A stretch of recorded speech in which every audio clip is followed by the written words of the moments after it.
Assalamu alaikum wa rahmatullahi wa barakatuh. Bismillahir Rahmanir Rahim. I would like to welcome my beloved guest, Brother Bashir Ahmad Shah. He's here with me today from Ahmadiyya Fact Check Blogs. We've done some podcasts before. I wanted to call him on again. He's my beloved brother. I love him. He does so much for the sake of Allah subhanahu wa ta'ala and for this deen. And to prove the truth of this deen, I like talking to him. It's just he speaks straight. That's all it is. So how are you, Brother Bashir? Walaikum salam, brother. Thanks for having me, and I've learned so much from you already. And the dean is vast, so we're all students forever, or the majority of us. So yeah, and just hanging out at home, enjoying the what I see on Twitter. We're doing very well right now with the Alhamdulillah. Ahmadiyya awareness. So Alhamdulillah, Subhanallah, Allah brought so many people to the movement, the ex-Amdi movement, the ex-Amdi and Muslim movement Yeah. in the last few years. It's looking good for us, brother. Alhamdulillah. So, one of the things which I saw recently was when, Israel, Palestine, the atrocities which are taking place in Palestine. Um, After October 7th, the Ahmadis in Israel, they invited the Israeli people into their temples or their houses of worship. And I couldn't figure out why. Like, if you're trying to appeal to the greater Muslim Ummah and tell them we're with you, right? Why would that be a move? And I was so confused by that. Yeah, so they have a mission there in Kaba Bir. There's a village called Kaba Bir. It's on top of Mount Carmel. It's posh, expensive area. You can see all of Haifa from this mountain. Beautiful, beautiful. When the British took over after World War I, wherever the British went, so did the Qadiani Amdi. So the Qadiani Amdis got access to Israel through the British. It was a British colony at that time. So a guy named Jalaluddin Shams, actually the Khalifa stopped through in 1924. The second Khalifa, he stopped through and toured around that area as he went to go visit the Queen. It's a crazy story, brother. The second Qadiani Khalifa, obviously not an Islamic Khalifa, The, but the queen the queen is their second prophet. yeah, no, they call the queen their temporal Khalifa, But and Deborah- brother, I had to look up the language because I don't normally use a word like temporal, so it's like, what is a temporal? And so it is, means like, is Charles now the temporal Khalifa? exactly. So they just don't say that outwardly anymore, because the old British Empire is done, and now it's also called neo-colonialism, but that's a whole different thing. Um, but yeah, the Mirza Ghulam Ahmad's son, who became the second Qadiani Khalifa in 1924, he's on the way to go see the Queen, which is very odd, via ship. It takes like a month. But back then, it took like a month. And then he goes through the Suez Canal. They stop in Haifa. It's a big port city. I can't remember if he stopped in Haifa or not, but he stopped somewhere there. And then all of a sudden, they send a missionary. A missionary shows up. He meets this family. There's one family called the O'Day family, and the Qadiani guy in charge there, he's Sharif O'Day. He's a grandson of the family. There was one family that converted. This family that converted, they thought Mirza Ghulam Ahmad claimed to be the Mahdi. They didn't know. They didn't know. In those days, only six of his books were in Arabic. They probably weren't all available in at that time. They said the guy's claiming to be a Mahdi. The British are supporting him, so they must have converted. And that same family, but they've fell apart. Like 90% of the congregation left at one point. Not left, but married out, and etc. So anyhow, yeah, what they want is access to Gaza, brother. That's the sad part of the story. They got a charity called Humanity First, and they want access to Gaza and the West Bank, and we just want to bring them water, right, right, right, and then they'll give them an Ahmadiyya book, So it's the biggest slap in the face because they want the people of Gaza and the West Bank to leave Islam. So they held this meeting and said, look, we will convert them, the Muslims and the Palestinians, into Qadianis, and they'll be peaceful. So that's sort of the story, brother. I see. You can hear me fine? Yeah, but I think you froze. I don't know why. I don't know why this is happening. Let me. See here. Yeah, no worries. Maybe I can keep talking in the meantime. Yeah, yeah, that's fine. So Oh, what I and was yeah, okay. Now we're what good. what I was gonna say is, um, uh, so the reason I really wanted to bring you on today is on my channel, the Qadianis have been attacking you personally, right? And one of the things I've noticed is with a lot of people, the Qadianis like to attack them personally. They like to attack them professionally. They like to ensure that they lose their jobs, they lose their families, things like this, right? And you are not personally attacking. You'll tweet sometimes at people, but you're not personally attacking people trying to make them lose their jobs, make them lose their wives or kids, anything like that. You don't want somebody to go broke. You don't want somebody to lose their house. That's not what your goal is. That's not what Bashir does, right? But these guys, they come after you personally. They try to put you in compromising situations, where whether you say something right or whether you say something wrong, Bashir is wrong, right? So they keep coming after you personally, and I don't like that, right? And this is the reality of speaking the truth. This always happens. This happened to our beloved Prophet Muhammad sallallahu alaihi wasallam. When he spoke the truth, they came after him. They tried to defame him. They did all those things, right? This happened. Um, but when you speak the truth, this will come. You understood that the day you started Ahmadiyya fact check blog, the day you left Ahmadiyya, you knew this was going to happen, right? But to try to personally attack somebody, add poison to the well, try to make them lose their job, things like this is very, very like childish, right? So I don't like that. Now, my question is, in the comment section, one of the guys he was personally attacking you, and this is my answer to him was, look, Bashir is not an Islamic scholar. Bashir, are you an Islamic scholar? No, he's not an Islamic scholar. He doesn't say he's an Islamic scholar.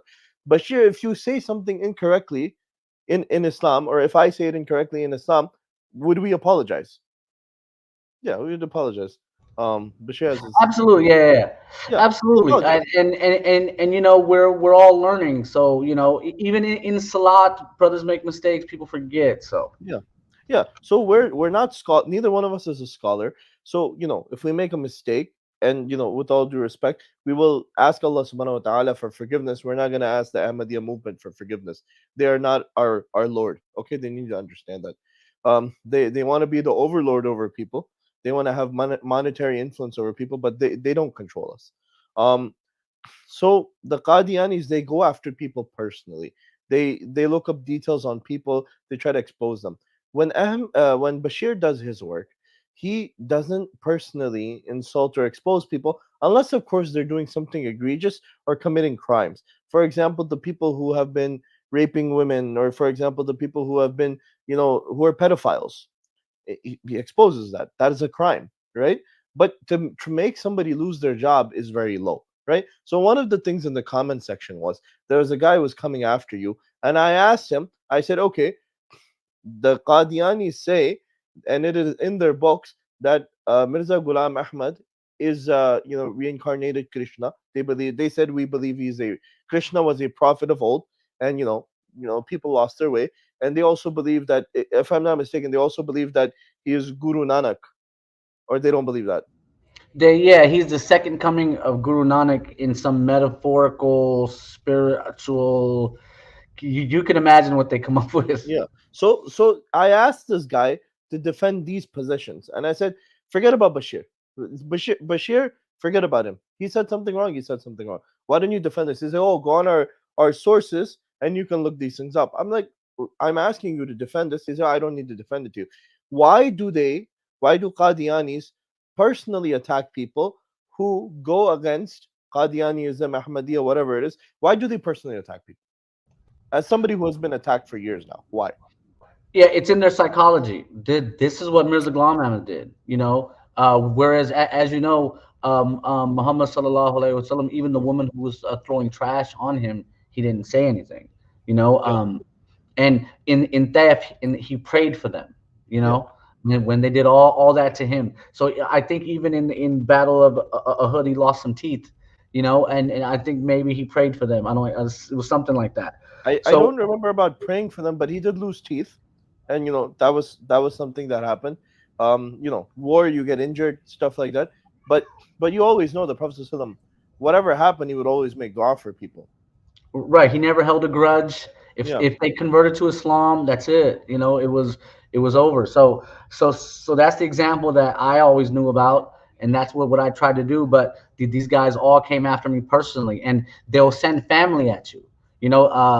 First one of my cousins was trolling me. He's like a double cousin because I'm related to him on both sides of the family.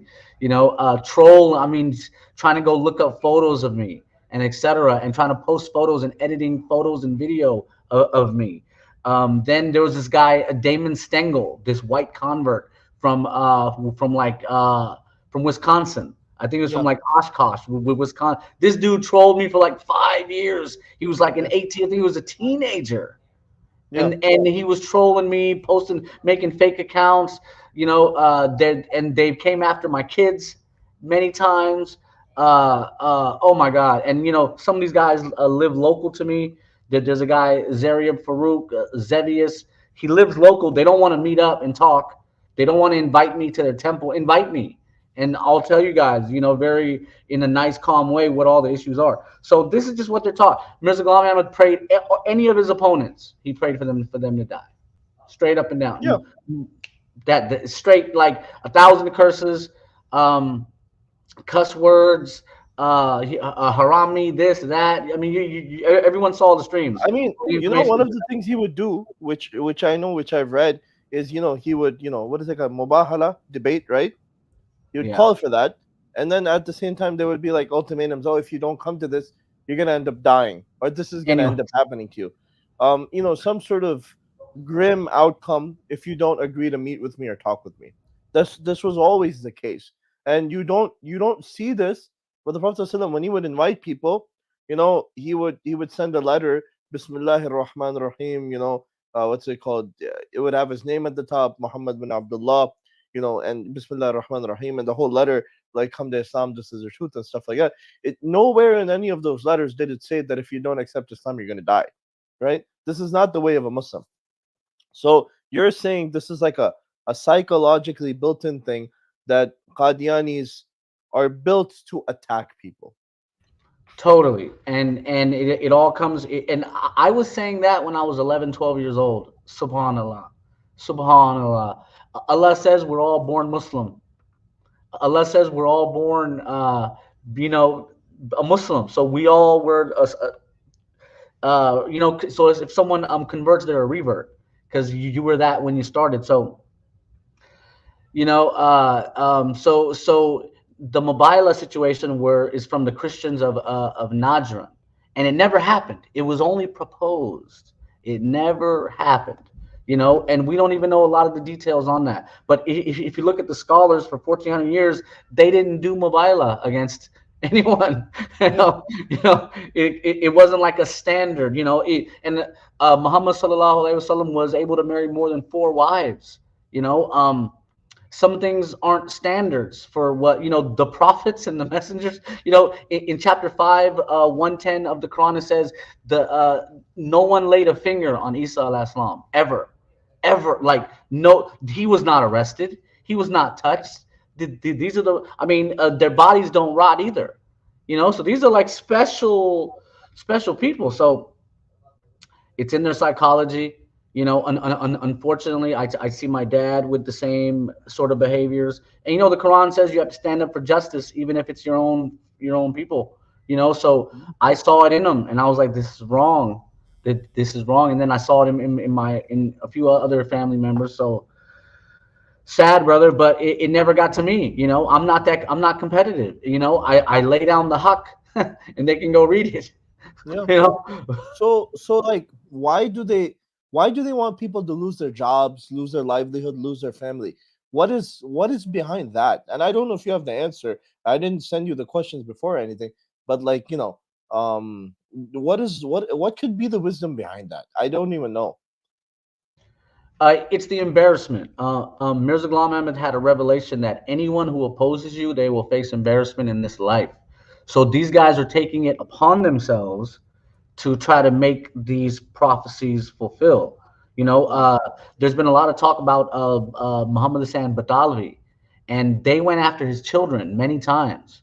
You know, and there was a prophecy that he would convert. They're like, look, he's been humiliated. One of his kids converted to Qadianis, and they got a video. They're like, look, so it's all part of their for life. You know, it's a mafia. It's a gang and a mafia. And in Pakistan, where we're from, imagine they were given a city right next to Chiniot, Yeah. close to Sargodha. Here you go. Like they gave them everything that they needed to start a super mafia company. You know, if you ever drink a Shazan, empty it out. Yeah. It's a Qadiani company. So You've told me that, and since then I've stopped drinking Shazan. you know, and I used to love it too, but I've read the research. We don't even know who owns it, who gets the profits. You know, they could have a. They used to have Shazan on PIA flights and stuff like that too. I don't know if they do now, but they used to. I'm quite sure they still do because someone posted a video I think 2 years ago of it, Okay. and I was like, hey, you guys are citizens of Pakistan, customers of PIA. You should be the ones complaining. Write it in the survey, Yeah. and there'll be some change. Well, I don't know if there's any surveys for PIA. That might be the problem. Or you know, jaake baat karo. Yeah, yeah, yeah. That'd be more. Like in the old days, just go Yeah, there and talk to him. Bye, bye. yeah. Kya baat hai idhar? Okay.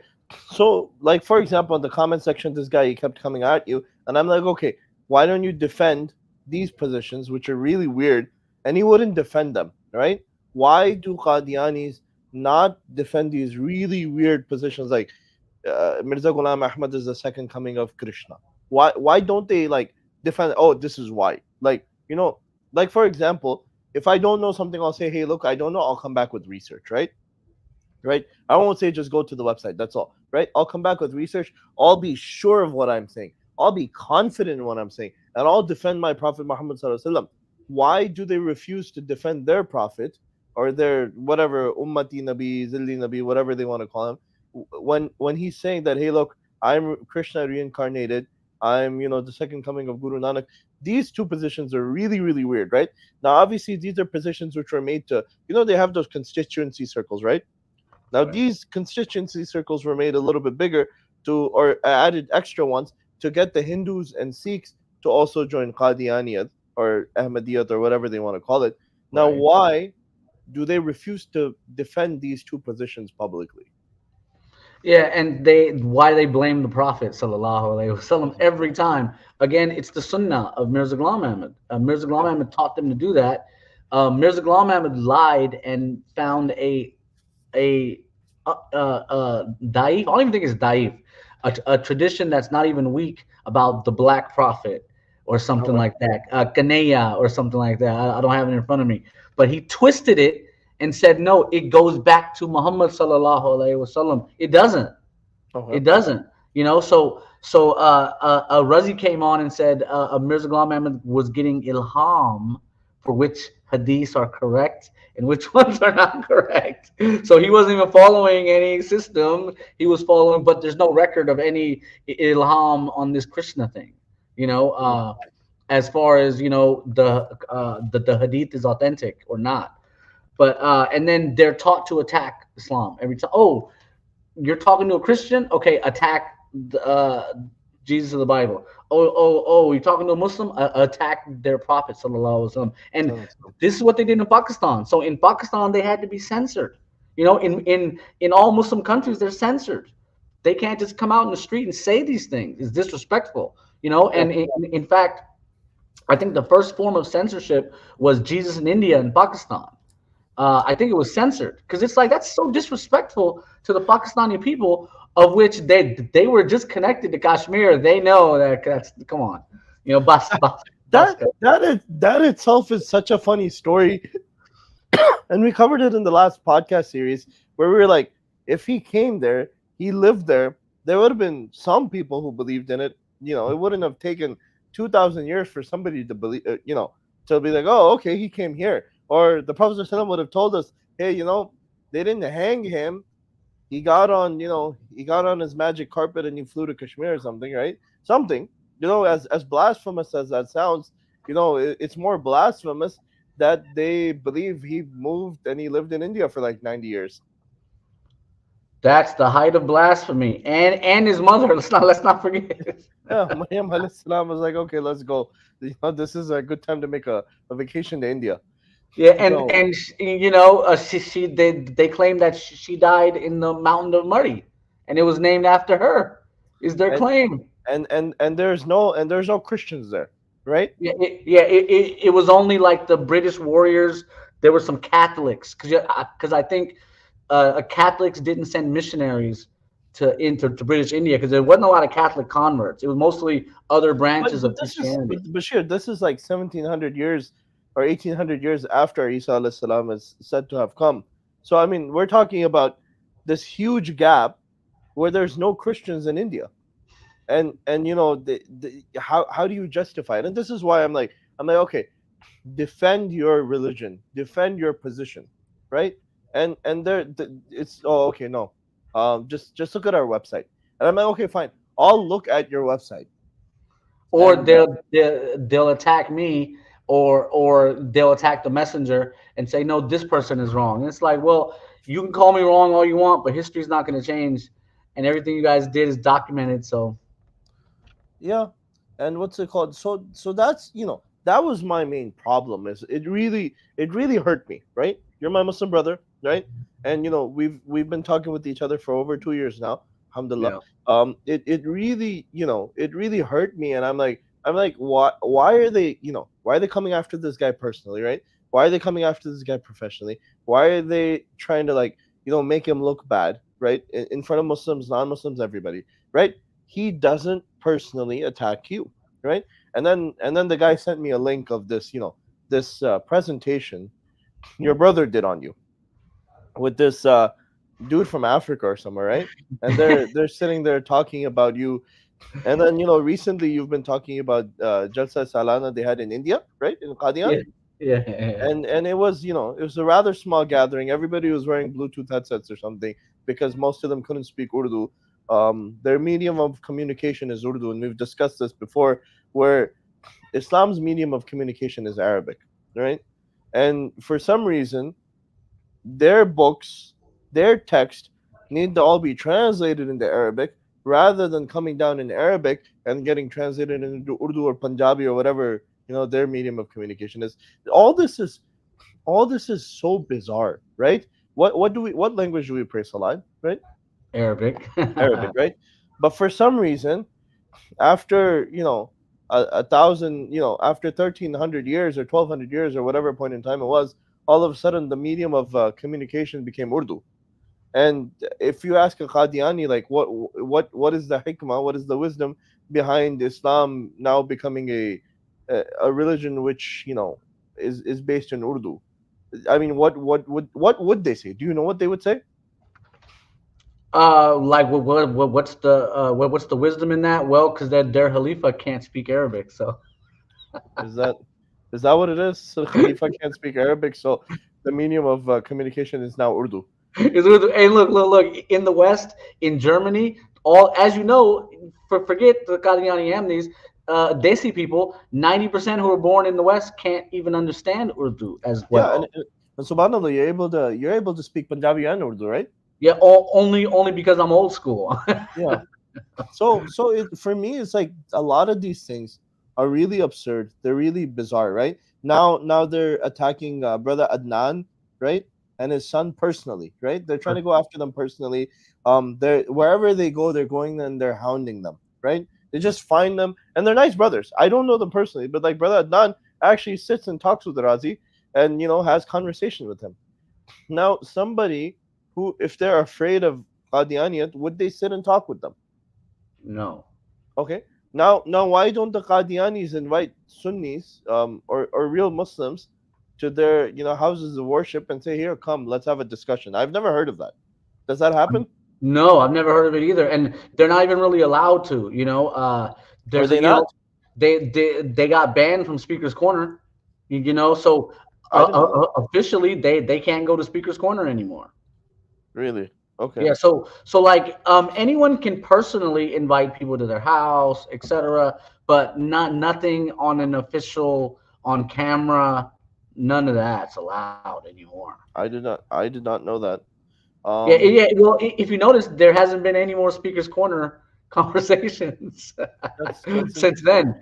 then. But so why aren't they allowed to invite Sunni Muslims? They're allowed to invite. Obviously, they're allowed to invite Jewish people and Christian people. Why aren't they allowed to invite Sunni Muslims? Right? If Yeah. we say we want to go with a very understanding heart and have an honest discussion with you, and we'll be very kind and delicate. We won't use any sort of like words you find harsh about Mirza Ghulam Ahmad. Although in Urdu, a lot of ulama they like to say Mirza Ghulam Ahmad Mal'oon and stuff like that. We won't even say that, right? We won't talk about him dying, in his feces. We won't talk about any of that. We'll be very respectful. And we just want to discuss some of these beliefs. Just some of these beliefs, like him being an Ummati Nabi, him, being a Nabi based on his own efforts and merits. We want to talk about him, being the second coming of Krishna, him being the second coming of Isa alayhi salam, him being the Mahdi, him being Guru Nanak's second coming. Like, he's like a buffet. He's like, the all in one deal. Yeah, don't forget Zoroaster and Buddha. Yeah, I saw that, and I had not seen that before. That it says that he's also Zoroaster, and I'm like I don't even know who that is. I don't remember. Like, I believe he's like the fire worshippers guy, right? No, I think it's in Iran. It was the Yeah. religion that was there before Islam. Okay. Okay. Yeah, No, they say he's also the second coming of Baha'i, right? of the Baha'i. No, no, no, not the No, Baha'i. no, he's not Baha'i. Okay, I'm surprised. No, I'm surprised. I'm Baha'i is surprised what they actually started. left somebody. Well, because they're competing. These two are competing businesses. Look, Oh, okay, the they're competing businesses. I'm the I'm book surprised. the book for Baha'ism is it called Kitab al-Aqdis? It's something like that, yeah. It was published the same year Mirza Ghulam Ahmad made his claim of the Messiah, and Oh, okay, okay. and See, I and it didn't was know that. published from India also. Oh, so they're competing businesses. I didn't know that. Thank you for letting me know. So what's it called? It's like They Walmart Bro, and Target out here. they even use some of the same verses of the Quran. The Baha'i love to use chapter 7, verse 35. You are all the children of Adam, and if we send you messengers, actually I don't remember, but I'm sure We you got remember the verse. we got Zakir Naik out here for quoting verses from Baha'i text.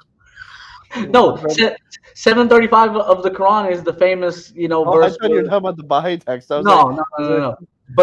But the Baha'is quote the Quran same okay, way the okay, so they're Qadianis do. okay, okay. In many, and that's interesting. A lot of the parallels. Remember, Baha'u'llah, he also claimed to be the Messiah too. Yeah, So he did. So yeah, so Mirza Ghulam Ahmad is all of this wrapped in one, right? And you know, the people who funded him didn't believe in him, right? But a group of lost desis from India and Pakistan somehow became enamored by this guy. Now talk to me about. Okay, I want to talk to you about one thing, right? Uh, use the one of the points. I'm not going to talk about the other point. One of the points they come after you for is cousin marriages, right? And cousin marriages, there's Islamically, there's nothing wrong with them, right? right, We should obviously be cautious, for the genetic reasons, not doing too much, right? Too much over and over again. We should be cautious for that reason. We should not discriminate against somebody who wants to marry outside of the culture or something like that. Although there are some benefits of marrying within a circle of knowing somebody, right? There's a lot of benefits, right? Not right, meaning your cousin specifically, but somebody within a constituency circle or well-known family. So that way the girl and the guy are both people know their character, right? Those people will be honest about it. That's what it used to be. But one of the problems with cousin marriages, and this is something we discussed yesterday, Bashir, what is your position personally, this is not a religious position, what is your personal position on cousin marriages? sure, sure. So it's totally halal. Yeah. But proceed with caution is my advice. It's nothing to play with. You could rip six families indirectly who are involved. You could really start a rift in the family. There's financial things that come with it. You know, but I mean, if that's what it comes to, a lot of it was done for royalty. You know, people who are in charge of the government, they might have to do it. But for the Yeah. common person, and in Kashmir or in Pakistan, it's done a lot. So Yeah. hey, proceed with caution, but it's halal, and there's a whole list in the Quran of who's halal, who's Yep. not halal. We got friends who are married to their cousin, and we say, life is hard, brother. Same thing with the guy who's got two wives. We don't look at him with admiration. We look Yep. at him like, brother, Allah's really tested you. He said he was going to test you, and this is a big test. So, Yep. yeah. So one of the things about it, okay. So on both of these points, I'll comment a little bit if you don't mind. The cousin marriage, I agree with you, uh, that it's halal, right? But in this era and in this time where marriage is already really hard, um, when you get married, you're not just marrying the girl. The girl is not marrying just the guy. You're bringing two families together, like you said, right? Actually, you're bringing six families together because then there's the brother-in-law, the sister-in-law, all these people, right? You're bringing in a lot of people, a lot of elements, a lot of chemistry is coming together, right? And there's already enough drama and tension because of all those people coming together, right? Now, if there is a rift or a break or a fight or sometimes an overbearing mother-in-law, right? It causes a fight or a rift between so many different families, right? Now, like for example, one of my relatives, they got divorced, right? It was the divorce, the guy's family, they were very wrong the way they approached it and everything, right? They were very greedy people, they were wrong, right? For the way the divorce happened, right? Now, she wasn't married to a cousin, this relative of mine, okay? Now, there's some other relatives of mine who were married, they were cousins, right? Now, what happened is a fight happened. Um, they got divorced, right? Family between a fight between the families. They got divorced. I don't know the exact details. Now, because of this fight, two siblings, because there were two siblings, their kids got married, right? Those two siblings don't talk anymore, right? They can't sit in the same room. They're never in the same country at the same time, right? They are not even in the same country. They don't even call each other. They haven't spoke for 20 years. Now, this is the flip side and the negative side of marriages of cousins. That when something like this happens, you literally break up a brother and a sister sometimes, or a sister and a sister. This is the dangers of a cousin marriage and this time and this era, right? And there's a brother who's saying it's wild. Yes, it is wild. Now the other thing is, if you get married and you have multiple wives, polygamy, polygyny, whatever you want to call it, you have to treat all of them equally, right? You buy one a diamond ring, you got to buy all of them the diamond ring. You can't buy just one of them a diamond ring and be like, here, you guys, you're just gonna get a gold ring with no gemstone in it. You have to be equal because if you're not equal, you're answerable to Allah subhanahu wa ta'ala. And then obviously when you get home, you're gonna get beat up by the other wives. That's different. But but when it comes down to it, you have to be fair. And this is why, if Bashir says, approach. Bashir is not a religious scholar. Bashir knows that, and I know that, right? If Bashir says approach polygamy with caution, polygamy is not even allowed in the United States, right? If you come to some sort of legal agreement where you do marry somebody, not have a marriage, have a legal agreement where something like that, you can do those now. Um, if you come to that, that's fine, right? But approach it with caution religiously, because if you're unfair to the wife, you have to answer to Allah subhanahu wa ta'ala. Cousin marriage is the same thing. If you do it wrong, families break apart because of you. Let's say there's two people that get married and they're not related.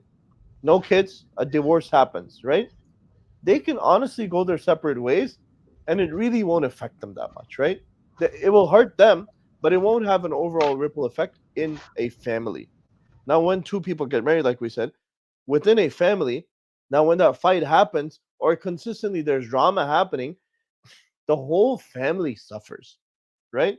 From the grandparents to the grandchildren, everybody is suffering. So this is why you have to approach it with caution. And I completely understand what Brother Bashir says when he's asked about these things. And the reason he's asked about these things is, why would anybody ask Bashir, who is not an Islamic scholar, about polygamy? It's just to get criticize him. And why would anybody ask Bashir about cousin marriages? You were married to a cousin, right? No, no, no, No, no. you're But not married to a cousin. my brother was, and I've had other cousins who were, and it's Okay, hard. it's hard, right? And especially if you're a Qadiani, you don't have any proper beliefs, so it makes it even harder. So the rahmat of Allah doesn't even descend upon you. Yeah, and I was gonna say something. And remember, Right? it's not just the wives that a Muslim has to do the exact same for. It's for the children.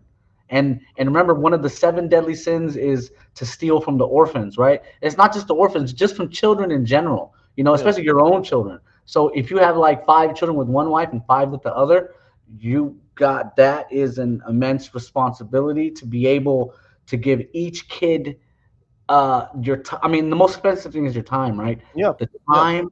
And oh man, that is like, when are you gonna have time to breathe in your Yeah. life? Right. So Well, I mean, so if you have two wives, for example, right?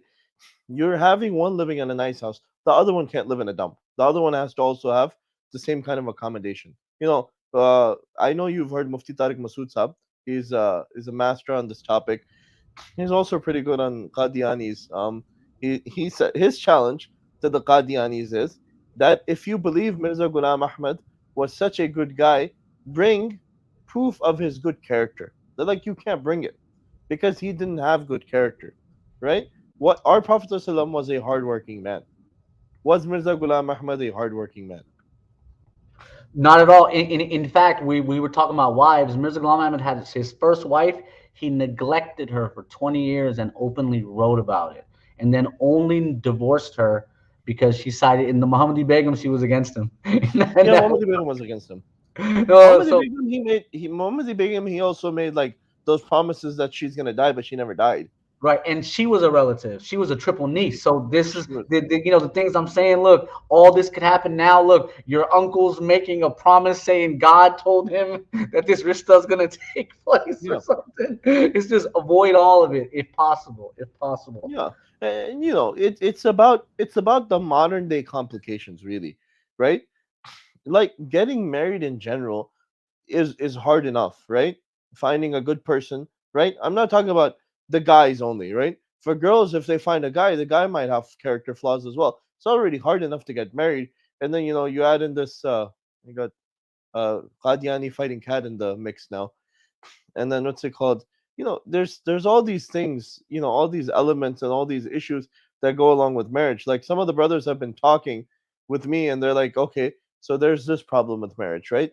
The girl, like right now, you see a lot of these TikToks or reels on Instagram. How much meher do you want? And the girl's like, I want 100,000 in a G wagon, right? Well, how much meher do you want? I want a $50,000 diamond ring. I want $100,000. I want a house, right? Like it's hard enough to get married for people. Like, and then you're adding in this family drama. It's just if you can avoid it at all cost. Honestly speaking, if you can avoid it at all cost. Yeah, and the advice is you should try to live a simple life, easy, everything easy, not too many complicated situations that you're unsure of. If you keep flooding your life with those, it's going to be hard to find peace. Yeah, honestly speaking, it is. So my other question to you is coming from a Qadiani family, coming from a Qadiani background, right? A lot of people who leave Ahmadiyya, I guess there's two options, right? Either they become Muslim or either they become atheist, right? Is that the main two options? Those are the main two options. Even though Oh, the most famous ex-Amdi was an ex-Amdi Christian, really? Nabil Qureshi. Oh yeah, Nabil Qureshi. They never mentioned he was Ahmadi. Yeah, they just said, and he was saying it himself. He was like, "No, I'm an ex-Muslim." We were Yeah, like, "Bro, he just bro, says ex-Muslim, and that's it. And I know he passed away. It's been a few years now, and I didn't know he was a Qadiani until you told me. And well, no wonder he left. He left, Ahmadiyyat because he wasn't a real Muslim. He didn't understand. And I heard his story, and I'm like, this guy never believed in Islam, and I never knew why until I spoke with you. And how I found out about Nabil Qureshi was when I was in college. Somebody was talking about his YouTube video. This Pakistani guy, he became Christian, and I went to a college where they had a college ministry or something like that, right? It wasn't a Christian college, but they had like a little thing where the students would get together, like an MSA, right?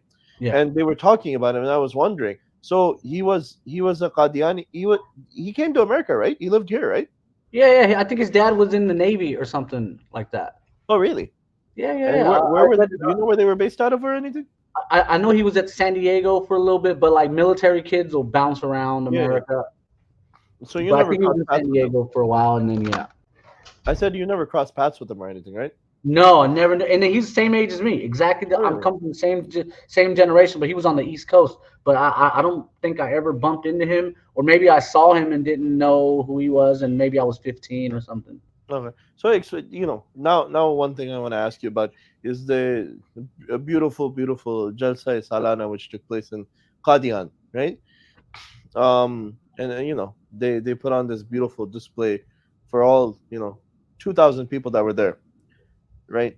And why are you getting criticized, you Bashir Ahmad Shah?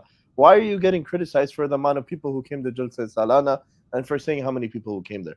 Why can't the Ahmadis just ignore you and be like, this guy's wrong? Because they know it's true. Look, we can count the people. Like a football stadium in San Francisco, the 49er stadium's like 70,000 capacity. So you Okay. can, if you see a photo, you can tell how many people are in the photo based, if you know with the location. In fact, buildings have a max capacity that Yeah. if you go over the capacity, the fire department will shut you down. Yeah, that's why Like they did it in Qadian. They're not worried about that. the, so we just looked at the photo. And we're like, If well, how many 25 people came? if 2,500 people show up, the fire department won't shut it down. Yeah, yeah, So yeah. So I but just reported on it. why attack Bashir? Why not ignore him? Good question. If if Bashir if Bashir is such a liar, if Bashir is so annoying, why not just ignore him? Why do a 2 hour long session um on Bashir Ahmad Shah? Yeah, and they messed up, but they made themselves look bad as they were doing it. I was like, you just made yourself look so bad to the world, and now everyone's interested to go see who am I that they're gonna go and look. And I was like, Subhan Allah. I mean, if you're such a nuisance and such an annoying guy, forgive me, if you're such an annoying guy, don't talk about him. Why are you advertising him? Why are you advertising his blog? What is the point of this?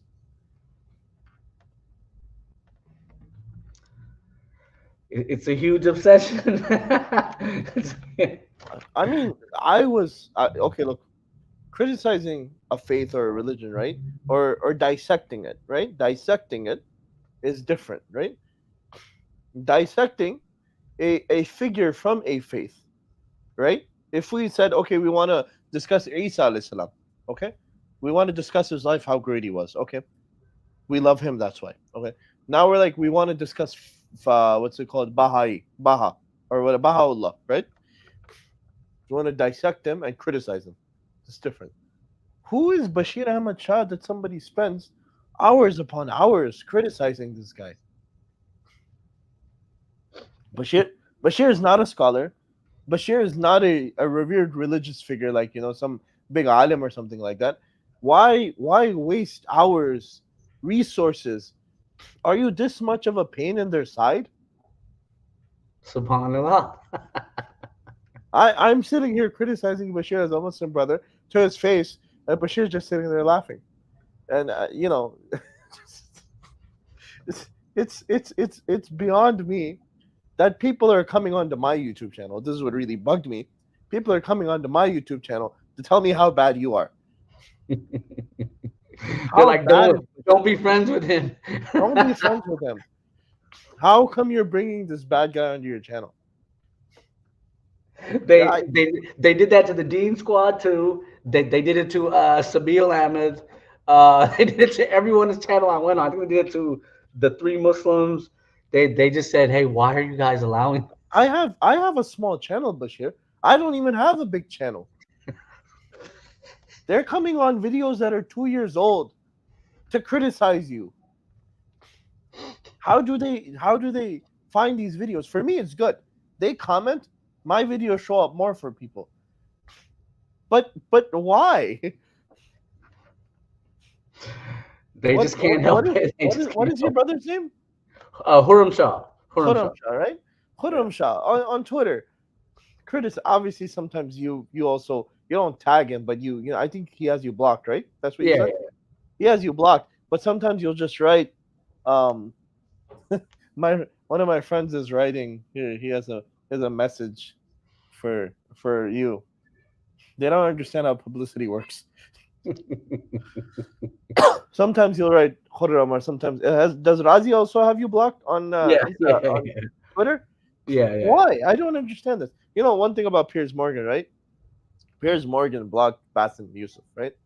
And then he unblocks him. He brings him onto his show, and Piers Morgan's YouTube channel essentially goes viral.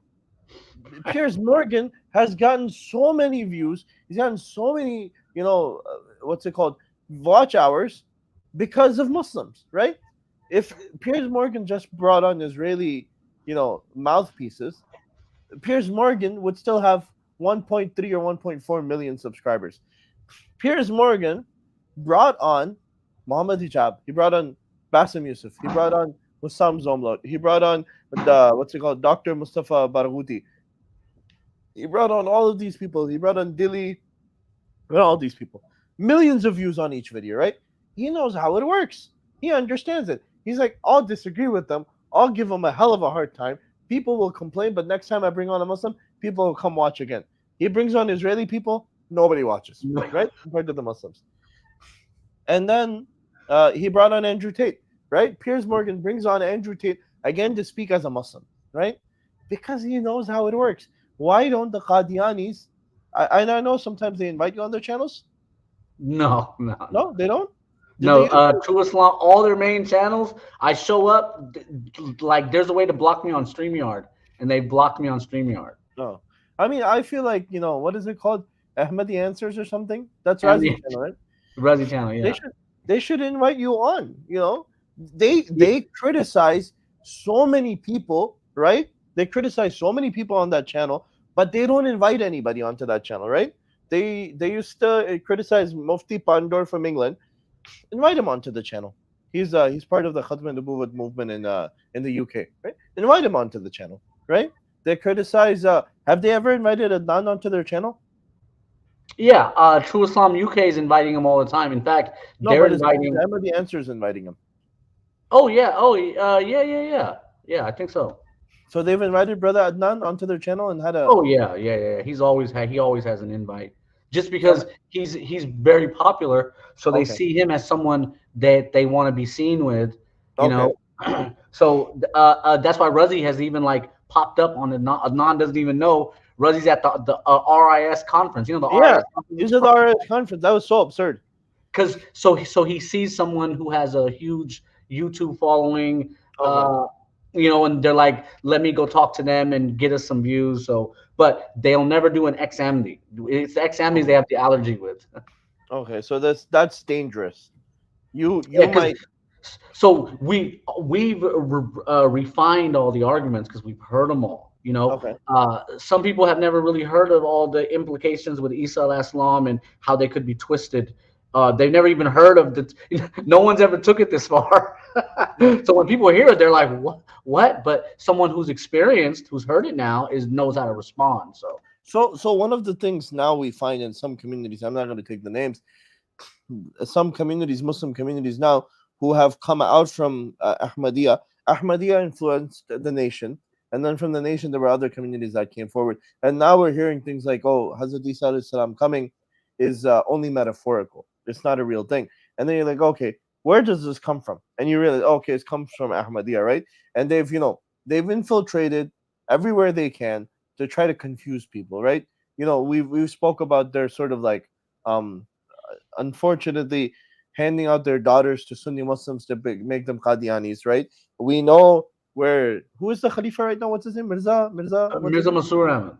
Mirza Masroor Ahmad, where he was in Canada, and they were talking with him, and he asked how many people have become Ahmadi this year, and they were talking about the numbers, and then he's like, how many have become through marriage, right?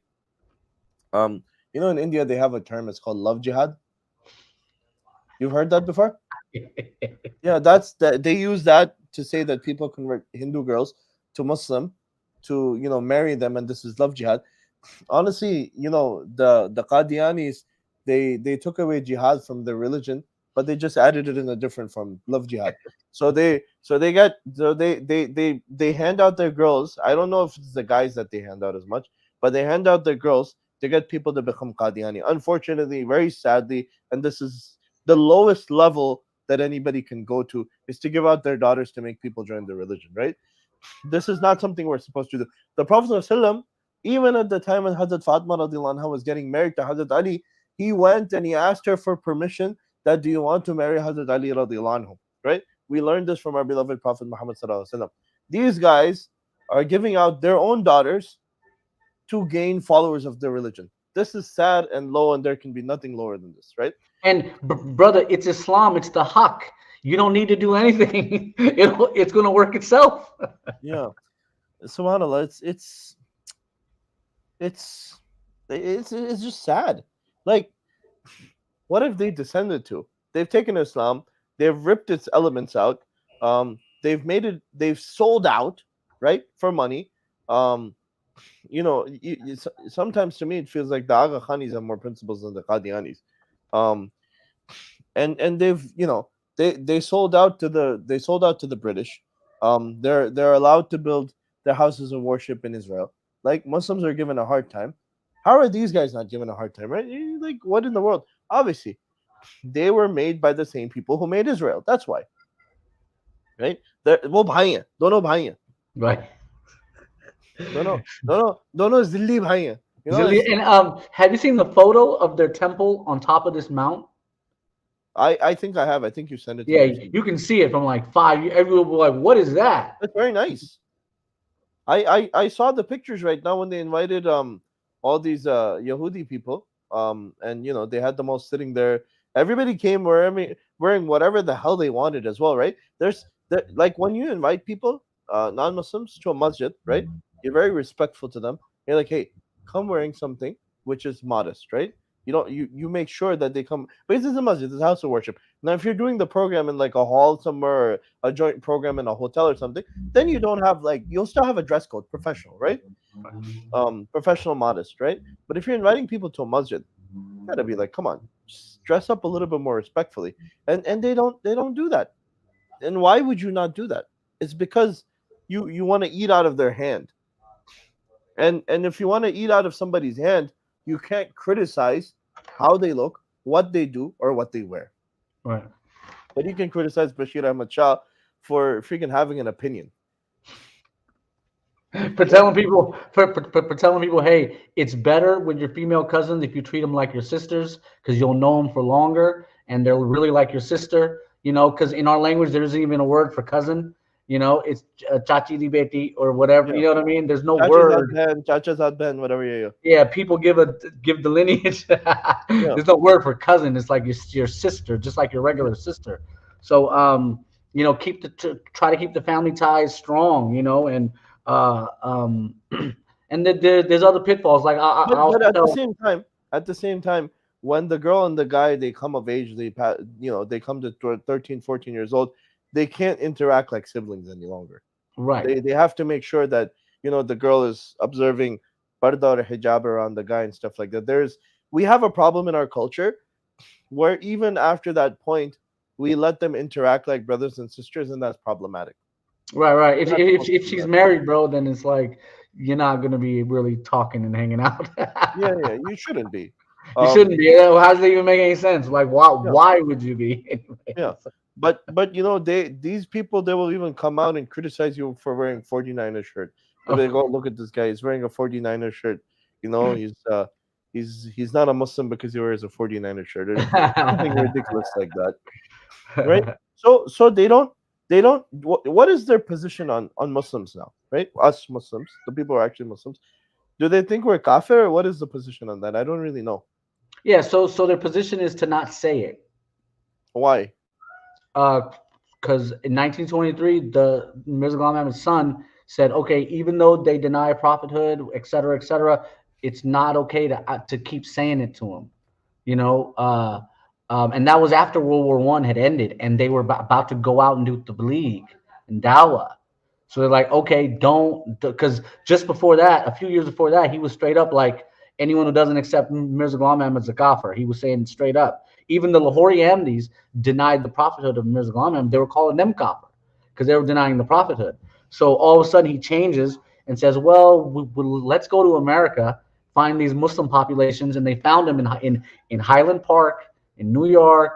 They found Muslims, Arab Muslims, and let's go and try to start a masjid there, and then convert them when they're not looking. So that's why they changed to that policy, and that's been their policy ever since.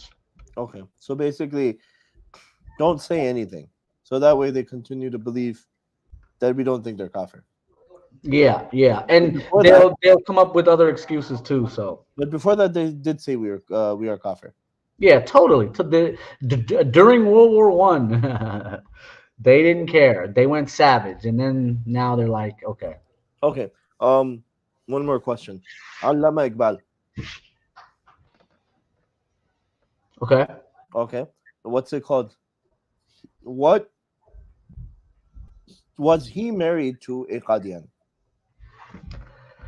yeah, yeah. He went to Qadian in 1910, and the first Qadiani Khalifa, who was also the ghostwriter, Nuruddin, who was like the alim he hired. Um, he was also the physician for the Maharaja in Kashmir. Can you imagine a Muslim being the doctor for the Hindu in charge of all the Muslims in Kashmir? So I mean, I mean, if you're a sellout, I can believe that. Yes. yeah, if you're so, I mean, can you imagine, bro? You're his doctor, and Yeah. this one guy that the British made in charge of Kashmir, that's like 99% Muslim. Like Yeah. Kashmir is like, because it's like a pocket. It's a pocket. Yeah. So, Alam Are there Iqbal, are there a lot of Qadianis in Kashmir? I've only tracked maybe a few thousand. They have a temple in Srinagar. Okay, they do have. Okay. Yeah, they have a temple. I think they count 4 or 5 temples, maybe Okay. 4 temples Okay. in Shopian in different. I've written the history of Ahmadiyya. So there's 2 Okay. histories of Ahmadiyya in Kashmir because there's 2 Kashmir. There's an India Kashmir and there's Azad Kashmir, which is Yeah. Pakistan Kashmir. And Yeah. ironically, the first governor general of Azad Kashmir was a Qadiani, right? So Interesting. it's a crazy story. But what were you asking me? I sort of got lost. Allama Iqbal, was he Oh, married to a Qadian? yes. So in 1910, he goes to Qadian and he marries the Khalifa's granddaughter from his first marriage. Now, are they also Qadiani? They didn't tell us. Now, I know his second family, his second wife, which was like his third wife because he had like a middle one, but his second marriage, those are all Ahmadis. We know that, you know. But from the first marriage, it's like, you know, what's going on here? So Alam Iqbal married his granddaughter, and then they didn't. I think they had a kid, and the kid passed, and the woman passed. You know, in those days, Yeah. healthy people could just pass in the village. There was no autopsy. We don't know what happened. Yeah. Yeah. They just said the person died, and that's it. So, but he also went to Qadian for a fatwa. So this is very problematic. And this is 1910. He's supposed to be a professor. He's 35, 40 years old. You don't really have excuses for, you know, and he wrote poetry and said, if you want to find the best living example of Islam, it's in Qadian in the same era. It's like, bro, what are you saying? You know, you're saying and he's a poet. We don't follow the poets anyways, brother. So, Yeah. you know, if you're a poet, he can make some mistakes, and we say, you know, maybe Allah will forgive him. We don't know what his case with Allah is. But so the question is, did his beliefs on Isa alayhi salam change? Because that was a huge trend in British India. Is I'm modern, I shave my face, and Isa alayhi salam is dead. You know, the entire Aligarh movement. You know, it all goes back to Sir Sayyid, not Mirza Ghulam. Mirza Ghulam stole from Sir Sayyid, but Sir Sayyid wrote the script in his tafsir. If anyone has it, it's the most blasphemous tafsir you'll ever read. He did everything the Qadianis did. He denied all the miracles, no Mahdi, no return of the Messiah. Don't even pray. He said, stop praying. There's nothing in it. Astaghfirullah. So Alam Iqbal is on that channel. We know he's on that channel, right? So he falls out with the Qadianis. In 1931, the Qadianis tried to take over Kashmir. They wanted leadership of Kashmir. Alam Iqbal is there. He helps them get control of a governmental committee or a committee that's looking to petition the British government. Okay. And then he denies it. He falls out. He writes the best book against them ever. You know, it's a very, very famous book. He calls it Ahmadism. And he says they're total sellouts. I just saw them. I know what they're doing. Yeah, okay, cool. But in the same year or in the same era, he writes a letter saying he doesn't believe that in the hadith about Isa al Islam. It's like, oh no, okay, maybe he changed, right? But after he dies, another book of poetry comes out. He's asking questions about the death of about the alleged death of Isa al Islam and his miracles, and we're like, bro. Then in 1952, other information comes out. He liked a guy named Jamaluddin Afghani, who also said Isa al-Islam died. Saying Isa al-Islam died was like what the colonists wanted people to say. They were telling Muslims, no one's coming. No Yeah. one's coming to save you. No Mahdi's going to start no government that's going to overthrow us. And then the Messiah shows up. You got, forget it. Forget it. Just be pacifist. Just be a Sufi. And, do some weird dances and just go to work. Yeah. So, I don't know. Well, So, even this. So being a Sufi, it's taken two different paths, right? One is being a true Sufi, a person who is practicing of Islam, doing all of the physical practices, but also on a spiritual level, takes some time and focuses on his spirituality. Then they've made the Sufism where you go to shrines and you dance and you wear those big hats and stuff like that, where you're not even practicing Islam. You're just like, oh, I'm one with God, and that's all it is, right? There's been so many attempts to split up Islam, and Ahmadiyya is one of those, right? It's one of those movements which was, an attempt to split Islam, an attempt to split Muslims, so we become confused. And Alhamdulillah, for the most part, we didn't become confused. Now, obviously, there's some people out there like that. They have that Arabi Baba who comes on their channel, who I've listened to him, and I'm like, this guy's. Allah and have mercy on him. Molvi Shaf Shaf. I'm sure you've seen Molvi Shaf Shaf. You talking about Pir Chaf? Yeah, there's a guy who will Yeah, yeah, blow into a mic, yeah, and then yeah, yeah. yeah. But I'm talking about the Ahmadi Arabi guy. He's in Jordan or somewhere. Who comes on their channel? I don't remember his name. Yeah. What's it called? But I listen to him. He gets pretty aggravated. I think he was on one of the streams with the Dawa Wise brothers, Oh, and okay. What's his name? You remember his name? I don't remember his name. Yeah, he's the guy from Jordan. They let him. Tamim Abu Daka. I think so. Yeah, yeah, yeah. And he was like, "Oh yeah, I was in England and my mother was sick and I had to fly back and this and that." He was telling a story about that, and how he ended up becoming Ahmadi because he made dua to Allah that if Ahmadiyya is true, save my mother or something like that.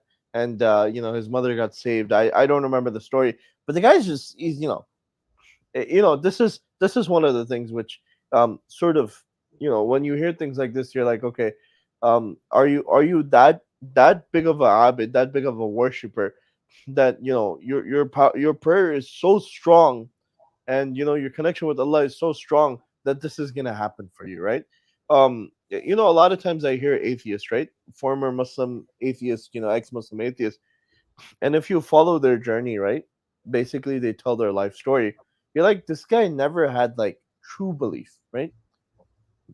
So one thing is having belief because you've understood you need to have belief, right? You understood that from your parents you should be a Muslim, right? So you maintain your Islam, you maintain being Muslim. The other thing is achieving belief. Achieving belief is basically somebody like you who was an Ahmadiyya, and you're like, okay, well, this isn't right, but then you find Islam. You're like, okay, now I need to achieve a relationship with Allah subhanahu wa ta'ala. And this is what we should all be striving for, is achieving to build that relationship with Allah subhanahu wa ta'ala. Okay. You build that relationship with Allah subhanahu wa ta'ala, and He's there, right?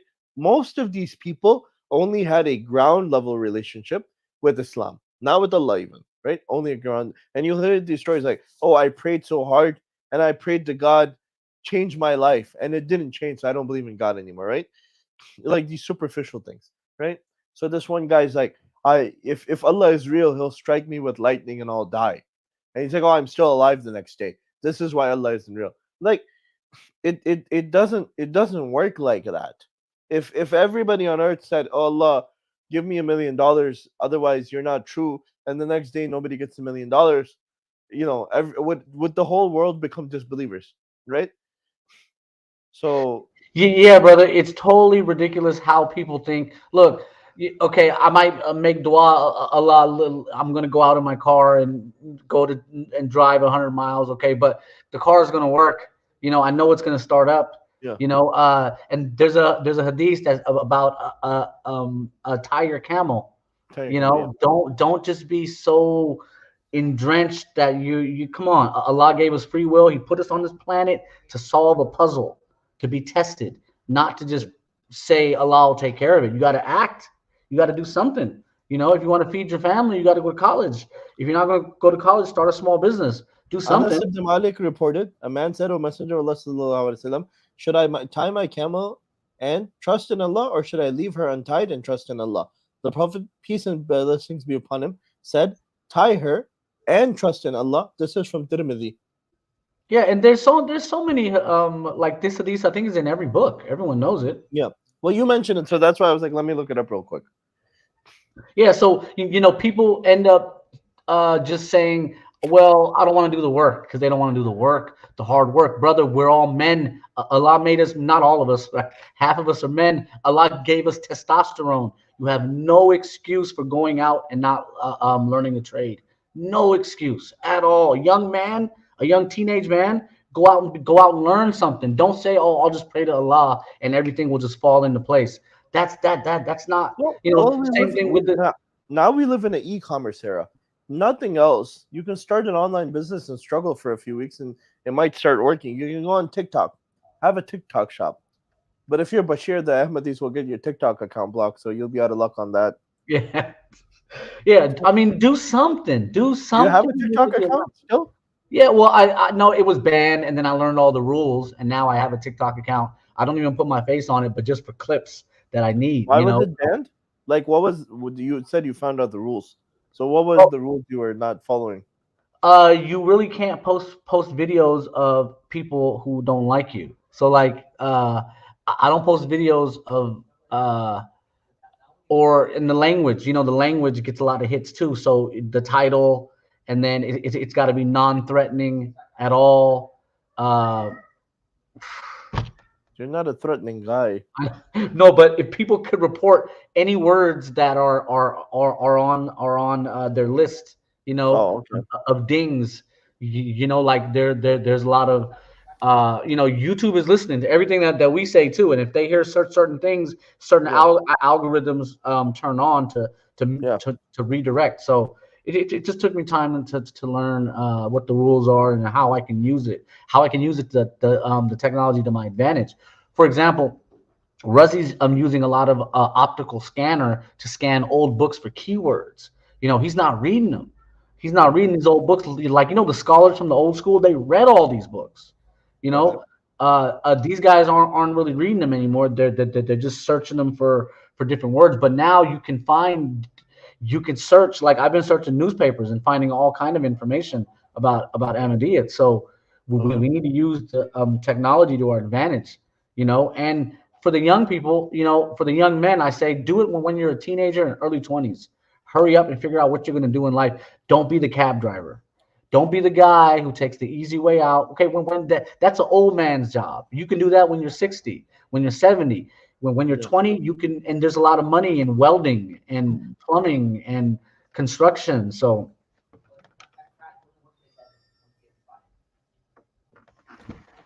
Okay. I see what you're saying. So you're saying work hard, make a living, do something. that's what Allah said. I mean, you could take the Ahmadi way out, get married to an Ahmadi girl, get them to give you a job in the mosque or temple or whatever it is, cleaning or something, or get them to get you a job somewhere, get a stipend. You just have to pay your chanda on time. That's about it. Otherwise, you get exiled. That's the other way out. Yeah, and brother, the world is changing. I used to live in a world where whatever was on TV, that was all that I could watch. Yeah. And there was a lot of brainwashing that they were brainwashing us because they knew the TV was all we had. Well, I don't even watch TV anymore, Yep. because I watch a lot of YouTube, and now I can pick what I want around the world. So I'm not very brain.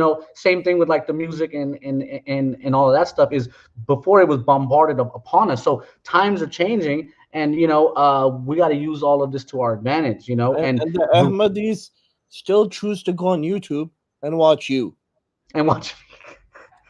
How does that make any dude? They got a There's whole so much team that's Ahmadi content out there, but they go on YouTube and they search for Bashir Ahmed Shah and go on the Straight Pad podcast and watch you. And then they go on Ahmadiyya Fact Check blog and they watch you. And then they go on Facebook and add you. I just added you on Facebook this past week, and I was going down a few posts. I was like, let me look at, does he get comments? And it's comments from Qadianis. I'm like, if you hate the guy so much, and it's not even Desi Qadianis, it's like African Qadianis and American Qadianis. I'm like, if you hate the guy so much, leave him alone, right? What does Sheikh Dr. Yasir Qadi, what does he say? He says, he talks about ex-Muslims. He's like, if you're ex anything, that means you can't be hung up on the person you left. If you're hung up on the person you left, that means you still have feelings. If you're an ex-Muslim and you're still talking about Islam, that means you still have feelings. That means you feel like you made a bad decision. Okay? If the Qadianis hate Bashir so much, he does such a bad job posting a blog every single day. He doesn't, his blog isn't fancy. It doesn't have, some sort of fancy typing. There's no videos attached to it, nothing. If you hate Bashir so much, why the hell do you go on his Facebook page? Why the hell do you go on his Twitter feed? Why the hell do you search this man up on YouTube and look up videos, listen to him, and then criticize him? That's a good question. Hey, no, because their kids are asking. Their kids are asking questions. They're like, "Hey, so wait, in Islam, I don't have to marry my cousin. Why does my mom keep saying it?" You know what I mean? And then they have to come on your channel to learn the answer, how to give them the answer. And then I'm like, look, you just gotta read. You just gotta read what everyone's written. And in Shafi fiqh, I don't even think it's a thing. And I think Shafi fiqh, it dominates in East Africa and Indonesia. So I don't think Indonesians really did a lot of and there's that TikTok by Brownie. I think Brownie Sadi. I think his TikTok, he posted the references and all of that. But just in general, I can find out, inshallah, next time we talk. I can ask a sheikh and then we can get the answer or something. But amongst Pakistanis and Indians, right? We have a lot of cultural practices which even come from Hindus, right? And I'm not talking about our religion, right? But people have inculcated to them. Oh, somebody has a. Oh, it's a troll. It's a troll. Why does Asad look like a failed imam? So dear brother Paul Peters, I have never taken a job as an imam, right? I have been asked. I still get offers to be an imam, but I don't want to be an imam, right? I have led voluntarily in masajid for close to 18 years of my life, right? I have not taken a penny for my imamat. Alhamdulillah, right? For other services, people do pay me, but not for my imamat. So I'm very sorry to inform you, you are wrong. So what's it called? You said this is a troll. Have you met this troll before? No, and I'm trying to look for Paul P. Oh, he's from Facebook. He's a guy on Facebook. So Is he have you on Facebook? I'm checking right now. Uh, Maybe he's picking up. Are you streaming live to Facebook? I am streaming live to Facebook. Yeah, he's one of your. I guess It's okay. It's okay. More than welcome. If you're a real human being, Paul, there's a link to join. You can join us on StreamYard. Turn on your webcam. Be a man and talk with us. I'm giving you an invitation. So it's called a failed imam. I do like that. I do like that, a failed imam.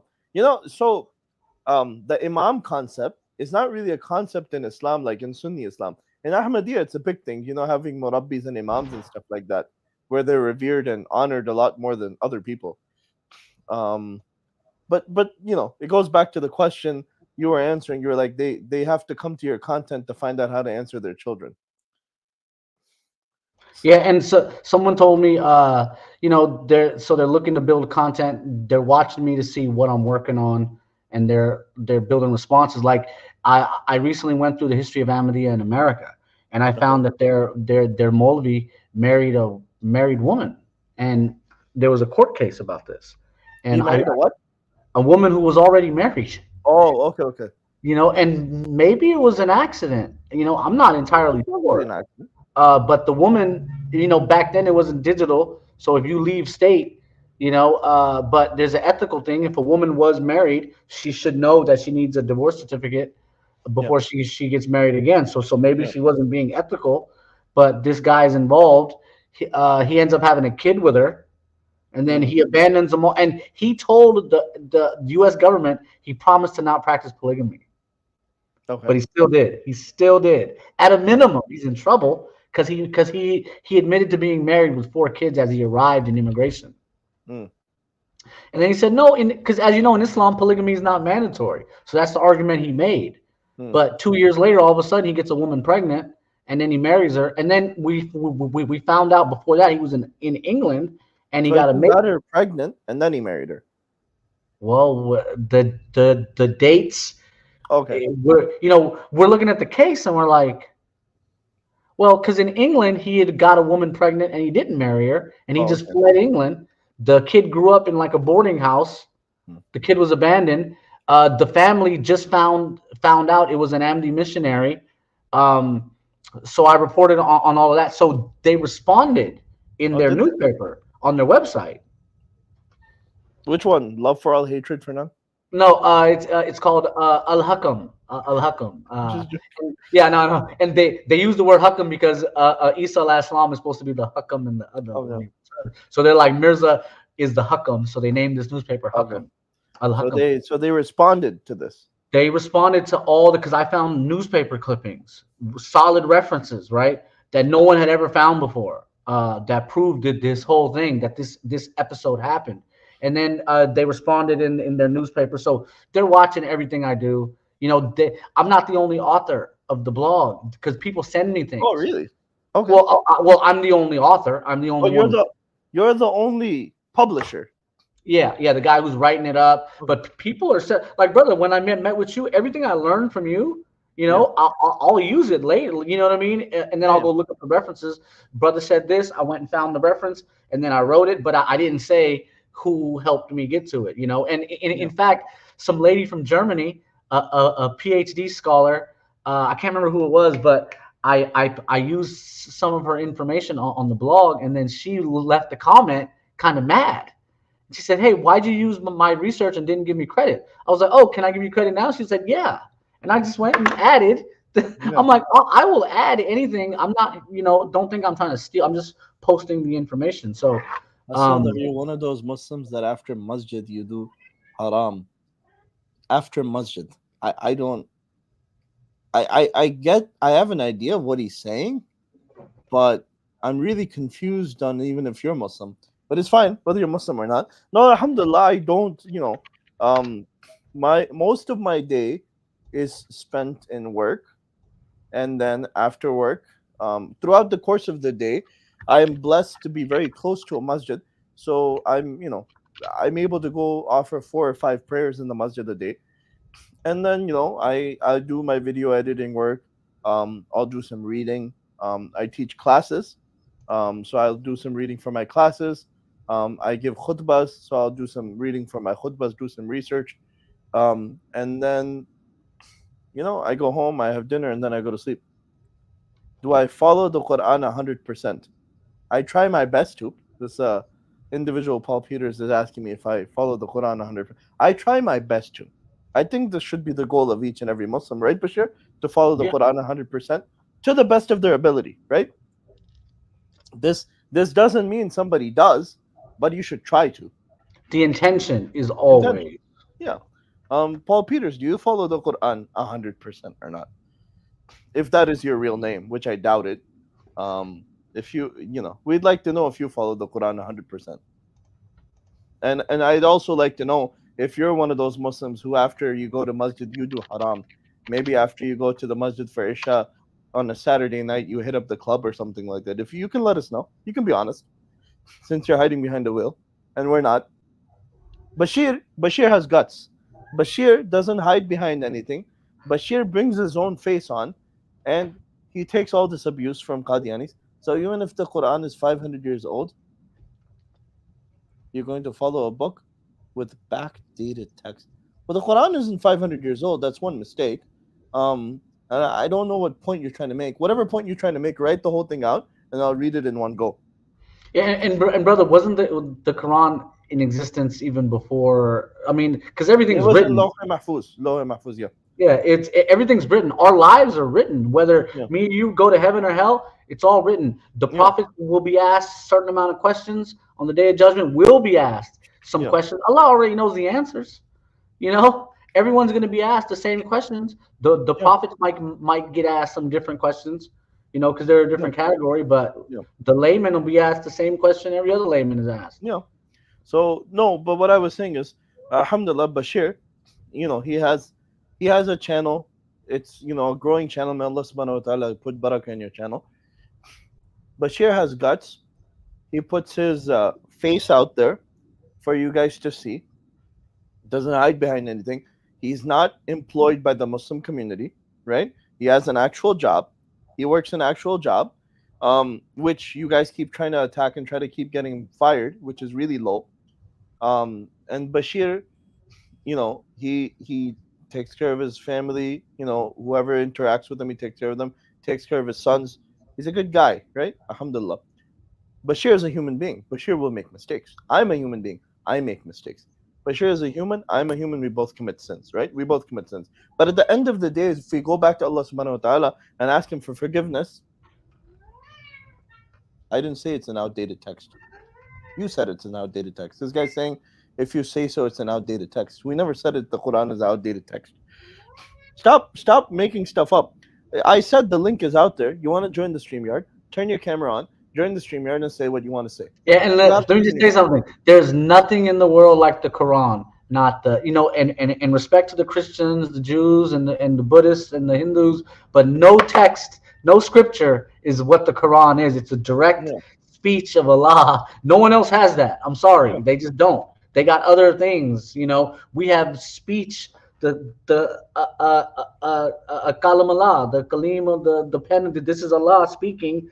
No one else has that, and it's rhythmic, and people memorized it. You've never heard of anyone memorize the Bible or the Veda or no, no, no. Why is yeah, this the only book that's easy to understand, easy to memorize? That's why any young Muslim, bro, I got zero sympathy if they're not looking things up because it's on their phone. They can just go and look it up now, and be able to read. You can read English and yeah. go through sources. You can look anything up. So Oh, this guy is he's not even Muslim. He might be Ahmadi. I don't know. He says yeah, so. yeah. He says direct speech. Guy, it's man written. They even know the truth about Muhammad sallallahu alaihi wasallam. It's okay. You can keep commenting. I don't mind. I'll even read out your comments just to make you feel better. You were given an offer to come talk with us. It's okay. We're doing a critique of Ahmadiyya, right? We're doing a critique of Ahmadiyya. If you want to join and critique them, you're more than welcome to, right? Why don't you comment about Mirza Ghulam Ahmad? This is what we're talking about. Let's stay on topic. And what I was saying is Bashir puts his own self, his own, his house, his car, everything. He puts everything on the line. I would not like to make you feel bad if I do come in and point holes in Islam. This is what people write when they don't want to say anything. Yeah. But anyway, And I'll give him one last thing. It was Muslims that industrialized paper. It's no coincidence that Muslims industrialized paper, wrote down more than any culture before ever. And we archived our tradition, we archived the Quran. Subhanallah, subhanallah, brother. People are funny. I just Bashir probably thinks pigs fly. I mean, On Bashir, the you moon, on the moon is possible because the weight and the density. In space, everyone floats. They might be Bashir, dead, but they'll float. Bashir, you believe everything you read. This person has a real personal stake against you, Bashir. Oh, so now we know where it's coming from. This person has some real beef against you. I know. So Bashir is no stranger to beef, right? Because we're allowed to eat beef in our religion. So, Bashir, you have any good halal burger spots up in the Bay Area? Oh, so many, brother. Listen, you go to Fremont. I've Oh, never had the halal pepperoni because it just looks weird to me. I'm just like I got a brain block. but what's it called? Bashir, inshallah, this year my goal is to come out and visit you, right? This is my goal this year, inshallah. I'm gonna come visit you. We're gonna go have some good burgers, and then we'll podcast in person. Mashallah, brother Bashir, my brother Bashir, is a professor. To become a professor, look, he's wearing those glasses. He's wearing those professor glasses. He's wearing reading glasses, right? People who read picture books don't wear reading glasses, right? You got a picture of a koala as your Facebook display picture. Put up a picture of a real person, right? Bashir knows how to read. You don't become a professor by reading picture books. You Yeah. know? See, Subhanallah. some of these guys just can't stand it, and I'll tell them, and it's not me, it's Allah. It's what Allah wrote for me. Yeah. It's, I mean, I'm just, Huda the Hof. I fear Allah that I'm on the mission the right way that He's written Yeah. it, and I don't mess it up somehow. I actually like this guy. Now, you should come on and comment every time I post. Please go on my YouTube channel. Please comment on all of my videos. I'm really liking you. He says Bashir probably studied at a clown college. You know what? If Bashir studied at a clown college, he'd probably be making good money still. You know, one of the most, one of the most like uh, uh one of the most sought after things right now. Everybody's running after tickets for Cirque du Soleil, right? Everybody wants to watch Cirque du Soleil, right? Being a clown is considered a performance art now because there's such few clowns, right? And you know what? If Bashir is a clown, I'm a clown. It's okay. But what's it called? But Alhamdulillah, Bashir is a professor. He teaches accounting. Bashir, do you just teach accounting?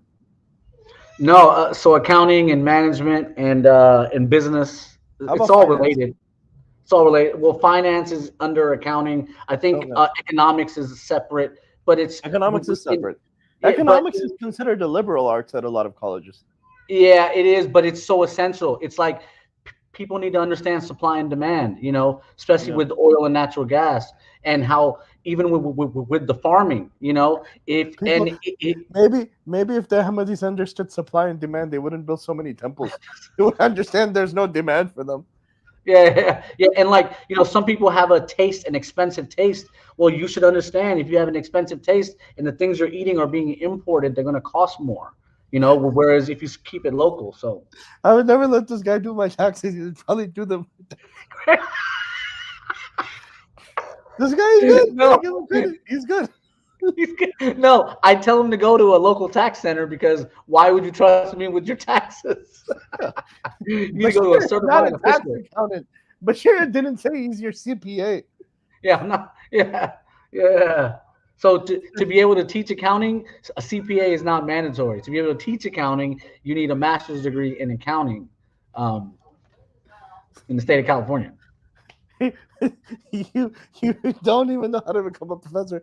You don't have to be a CPA to become a professor. Yeah, you don't. Maybe in some other states. I doubt if it's even in some other states. Some professors will have a CPA, but you got to go to an event like it expires every year.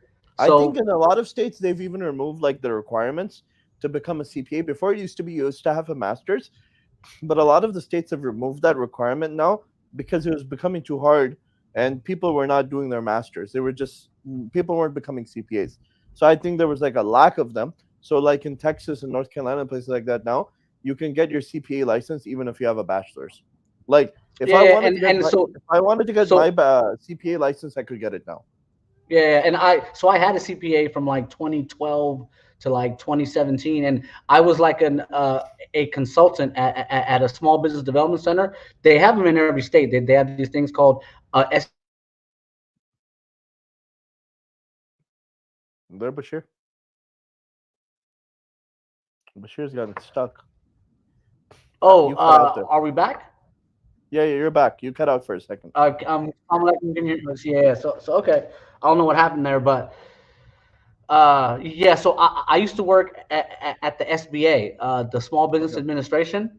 Yeah, They yeah, have these centers called small business development centers, and what we bring in small businesses would come in. I'd review their accounting. I was a CPA at the time, which mine has expired at this point, yeah, and I don't care to renew it because it's not worth my time because I don't yeah, really need it. So, but I go through people's taxes and their and I'd give advice, like professional advice on where they should steer their business or and et cetera. So, yeah.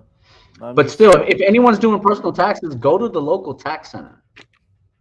I mean, Bashir's stream looks like he's shooting a hostage video. The only hostage, the only hostage is Bashir, and he's being held hostage by the Ahmadis who won't let him go, even after all these years. And hey, Paul, what about the cats, man? Yeah, the cats, they're being held hostage.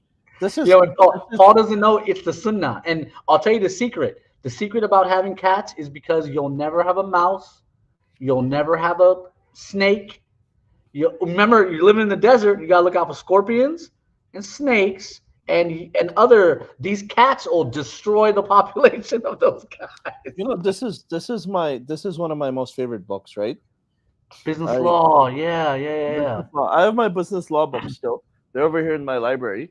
Um, I have a library for Mr. Paul if he doesn't know. Alhamdulillah, I have a library. This is my Islamic book library right here. We have Ma'arif al-Quran. We have the Noble Quran by Mufti Taqi Uthmani. We have my business law books. We have my dictionaries. We have my Huduri. We have Asan Quran in Urdu. We have Muntakhab Hadith. We have Taqleed, a book on Taqleed. And then we have Fatawa Darul Ulum Deoband. And then we have Ma'arif al Hadith. We have all of my books. Um, Bashir, are you a 80-year-old white woman? You probably have 12 cats and yell at kids on the porch. As you can clearly tell, Bashir is not white at all. and Bashir is pretty and brown. inshallah, if Allah bless me with 12 cats, brother. What do you have? One cat? Four. Oh, four. Okay, But he's almost there. He's 30% there. So yeah, and I don't think he knows it's the sunnah. 33%. Go ahead. I don't think he knows it's the sunnah. Yeah. Well, I mean, frankly, this guy's either Ahmadi or he's not Muslim at all, so it doesn't Yeah. really matter to him. I'm pretty sure he's an Ahmadi who's created a fake Facebook account with this little koala bear, to come. And I'm enjoying this. This is ongoing commentary is enjoyable. Um, Yeah. but the 49ers they're playing tomorrow, right? Tomorrow, yeah, but it's we've already clinched the Yeah, whole, you clinched everything. so So no one's even who's playing starting? tomorrow. Yeah. Brock Purdy's not playing tomorrow, is he? Yeah, he's not playing. He's not playing. Why are Muslims not allowed to have dogs? Actually, that's wrong. Muslims are It is allowed wrong. to have dogs if there's a reason. And not inside the house. Because look, no, look at the practical thing. Yeah. Why do you even want a dog in the house? He's Yeah. gonna tear everything up. He's gonna. It makes no sense. He's an outside person. Yeah. Dogs have been, people have made dogs domesticated, but dogs were not originally domesticated animals. And Yeah, there's many cats are beneficial for all the reasons I said inside the house because like cats don't they destroy houses. they don't.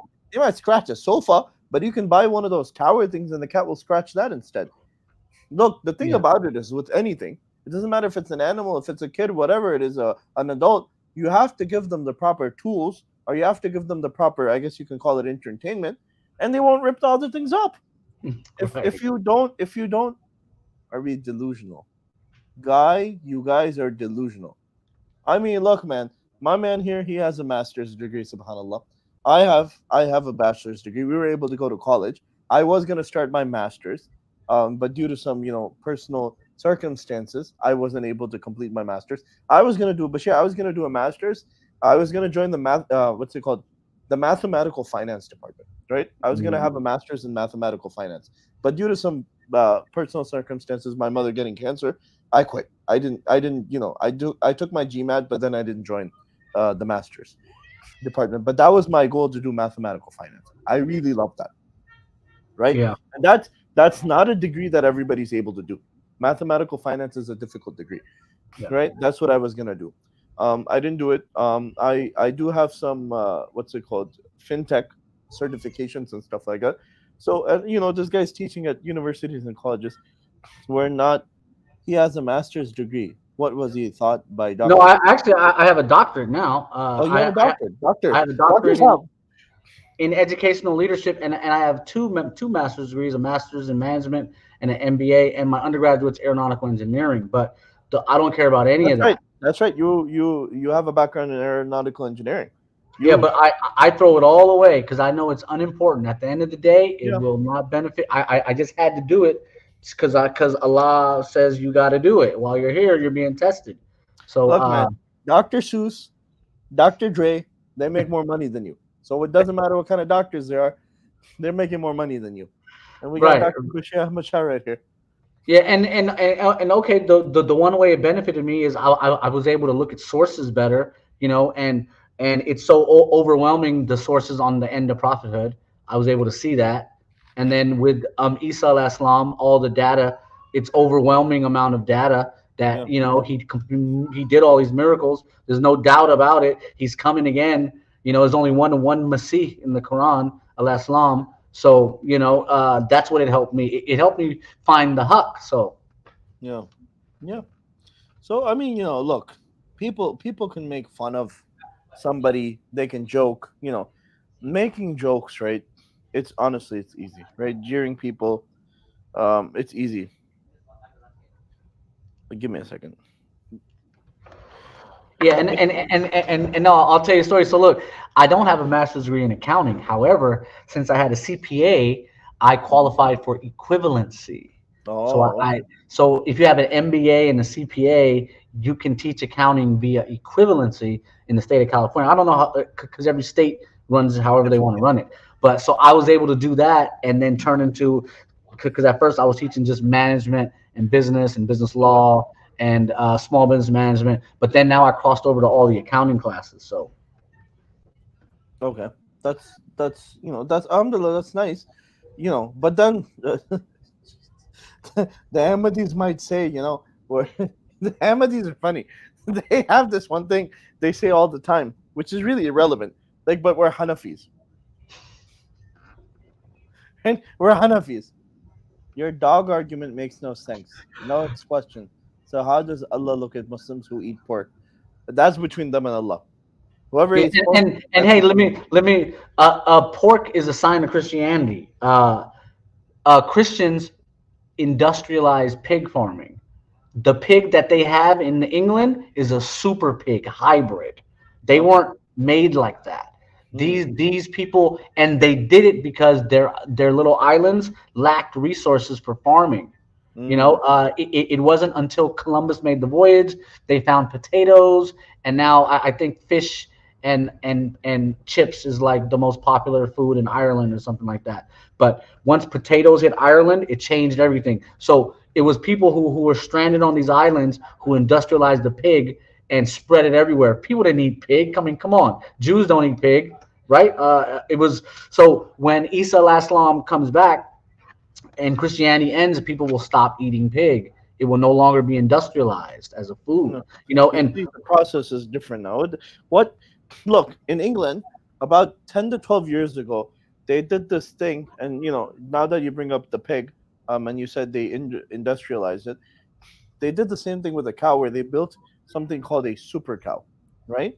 And the super cow, they took like the DNA from the male cow and the female cow, and they took out the flaws, basically what they called, and basically all of the muscles were double sized, and so this cow looked like it was on steroids, right? It's like and they're like, oh, this is gonna be better for meat. So what they do in countries like England and in Europe, the continent of Europe, these things are nothing new. And obviously, the purpose of sailing out from these European nations was to look for better lands, to look for better produce, things like this, because they can't grow anything in England. They literally can't grow most of the things we have available in the United States and England. So they went around the world. Maybe you should do yourself a favor instead of just commenting on, Facebook. I don't mind. This is better for my algorithm. Maybe sit down and open a book and read it. But if that's too hard, you can go on YouTube, and there's this nice YouTube channel called National Geographic. You can watch some videos on there. You can go on the Discovery Channel, watch some nice videos on there. You can learn a lot and do yourself a favor. So next time when you come, have a little bit more knowledge. And you know what? You can go on YouTube and you can type in Super Cow, England, and it'll show you that video, right? There's that one preacher, it comes around every year, once a year, the video comes around where he talks about how even for Christians that we shouldn't eat, swine, pork, right? Because it's a dirty animal and it has a lot of problems. Okay, you have no idea the process of foods and how far it's come. Well, I mean, I know about genetically modified foods and how much damage they're having on us, right? Bashir, I just went to Pakistan last month, right? And uh, I have acid reflux. I went to Pakistan and I was eating late and I wasn't having any problems. I come back to America and I'm having problems again. And I'm like, what the heck? And I spoke with one of my friends who's local, he's a convert, he's local, born and raised American, right? He's like, bro, I went to the Philippines, I came back, I'm having problems. He's like, it's the food here has way too many chemicals and it's messing us up. Right? All this lab grown meat and stuff, it's problematic. Very. Allah said He sent the cattle. Okay, that means the one He gave us, and they've done that with horses too. They've created a super horse, thoroughbreds or not, no, or not natural. They try to do it with the camel, but it's not possible. So a double hump camel can mate with a single hump camel. And that hybrid exists, but they can't hybrid into like, I think they've tried to mate it with actually I can't remember, but it's like a liger. They'll make a mule, and a mule can't have additional children. Mules can't But have children. what you were saying was, and you're right. In England and Ireland, it's colder, so in colder climate, you can't grow sugar. And if you look at Pakistan, India is sugar cane. It's like one of the top exports. Same thing with cotton. And Allah said He sent the cotton. No, do you know in Pakistan, like recently they found those pink salt mines, and they're mining this pink salt like crazy, and they looked into it and they did research. They're like, if they keep mining at this pace for like a few hundred years, they still won't run out. And pink salt's like become this craze in the West, right? They're selling pink salt lamps, and people are putting them in their rooms and turning them on at night for like good aura and stuff like that. It's crazy. There's like this uncle who started this whole business of pink salt because of the craze. You go to Walmart, you go to Food Lion, whatever grocery stores you have close by to you, they have pink salt, and you go and you look at the back of the label, and it says product of Pakistan, right? Yeah. They're like mining this pink salt like crazy. You would think because it says halal, you actually think you're getting halal. I mean, sure, maybe not. What does it matter to you? You don't even you're expressing you're not Muslim. What does it matter to you? What opinions or what things Muslims do? I don't really understand. Yeah. This is like the Ahmadis who are hung up on Bashir. You're hung up on Muslims. Why? Why are you so obsessed with Muslims? Do you want to be one? I need to open my eyes. Okay. I mean, maybe I'll go see the eye doctor. They can open them up for me. Yeah, and I'll tell you one more thing. So, so remember, Allah made everything a challenge. It's not easy. It's not easy, right? So in colder climates, you can grow bread. So in Africa, they have a problem. Wheat, yeah. Wheat turns into bread. So in Africa, it's a problem because a lot of climates aren't colder, so they lack bread. So and bread can feed a lot of people. So if you don't, so in America, the bread basket is literally central, like Nebraska to North Texas. We make more bread, more wheat, I think, than any place in the world, like quite Yeah. sure of it. And then we can ship it out through the Mississippi quickly to global markets. Where in Russia, it's Ukraine. In the Ukraine, they grow hella wheat. It's just so Yeah. flat, and the temperature is perfect. So, in Pakistan, because we eat roti. Yeah. So of course we've been growing wheat for years, Yeah. but So it grows. Pakistan, what's so great is they have rice and wheat. Yeah, but look, it's if you look up the imports and exports, I think for the first time in the last few years, Pakistan was importing wheat because there was a shortage because they were Okay. growing too much sugar and too much cotton. I mean, there's only so Mm. much amount of space, you know, um, until you run out of space. So uh, that's how Allah made the world, and even the pineapple. The pineapple was in South America, and that's how the European explained it. A pineapple because it looked like a pine cone, but they think it's an apple, so they didn't even know what that fruit was. They never seen that fruit ever. So Allah purposely put different fruits around the world, put sugar in Papua New Guinea, put oil. Look, the oil in Saudi Arabia. Guess where it's at? Where? You tell me. It's not around Mecca or Medina. It's on the opposite side. Brother, it's Mm. no coincidence that Allah put the oil on the opposite side. So now Mecca is going to stay clean forever. There's no contamination. You know what I mean? Because if you have oil wells, it's Yeah. Yeah. Yeah. bound. There's going to be spillage. There's going to be Yeah. some Yeah. sort of spillage. I mean, we have plenty of examples. Exxon Valdez and all these Exxon. other ones. But look, Allah, He put it on the opposite side. Okay, then, the wettest part of Saudi Arabia, the wettest part is by Taif and south when it cuts to Yemen. That's where coffee was industrialized. Hmm. All Yeah. right, did like why did Allah put these things in different areas? Okay, the Arabian horse. I'm not sure if I told you about the Arabian horse. Have we had that conversation? No. It was wandering in the desert. It's the best horse in the world. Coincidentally, wandering in the desert. It can Yeah. go longer without water than any other horse. It's got one less rib than any other horse in the world, and that's for the lung to expand further. It's the best horse for a 100-mile race. It listens. If you use it as an army, it'll lead a stampede of 100 horses. Whereas if you go to Africa, they don't have a good horse. The only horse is the zebra. The zebras don't like humans. They kill humans. You know. You know. In Arabic, you know what they call a donkey in Arabic? Kota. Oh no. That's Arabic. no, I don't know. I don't know. So in Arabic, they call a donkey himar, right?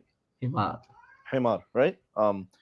Uh, but the zebra is called himar al-wahshi, which means basically a wild donkey, right?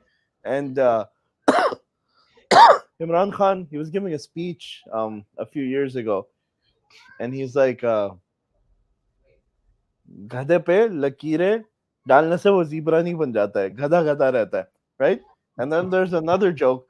It's like a donkey, a zebra is just a donkey wearing a sweater. And so when you said that, yeah, a zebra, a zebra saw the horse, it just made me laugh. But what's it called? But like, so in the Middle East, historically they've had camels, right?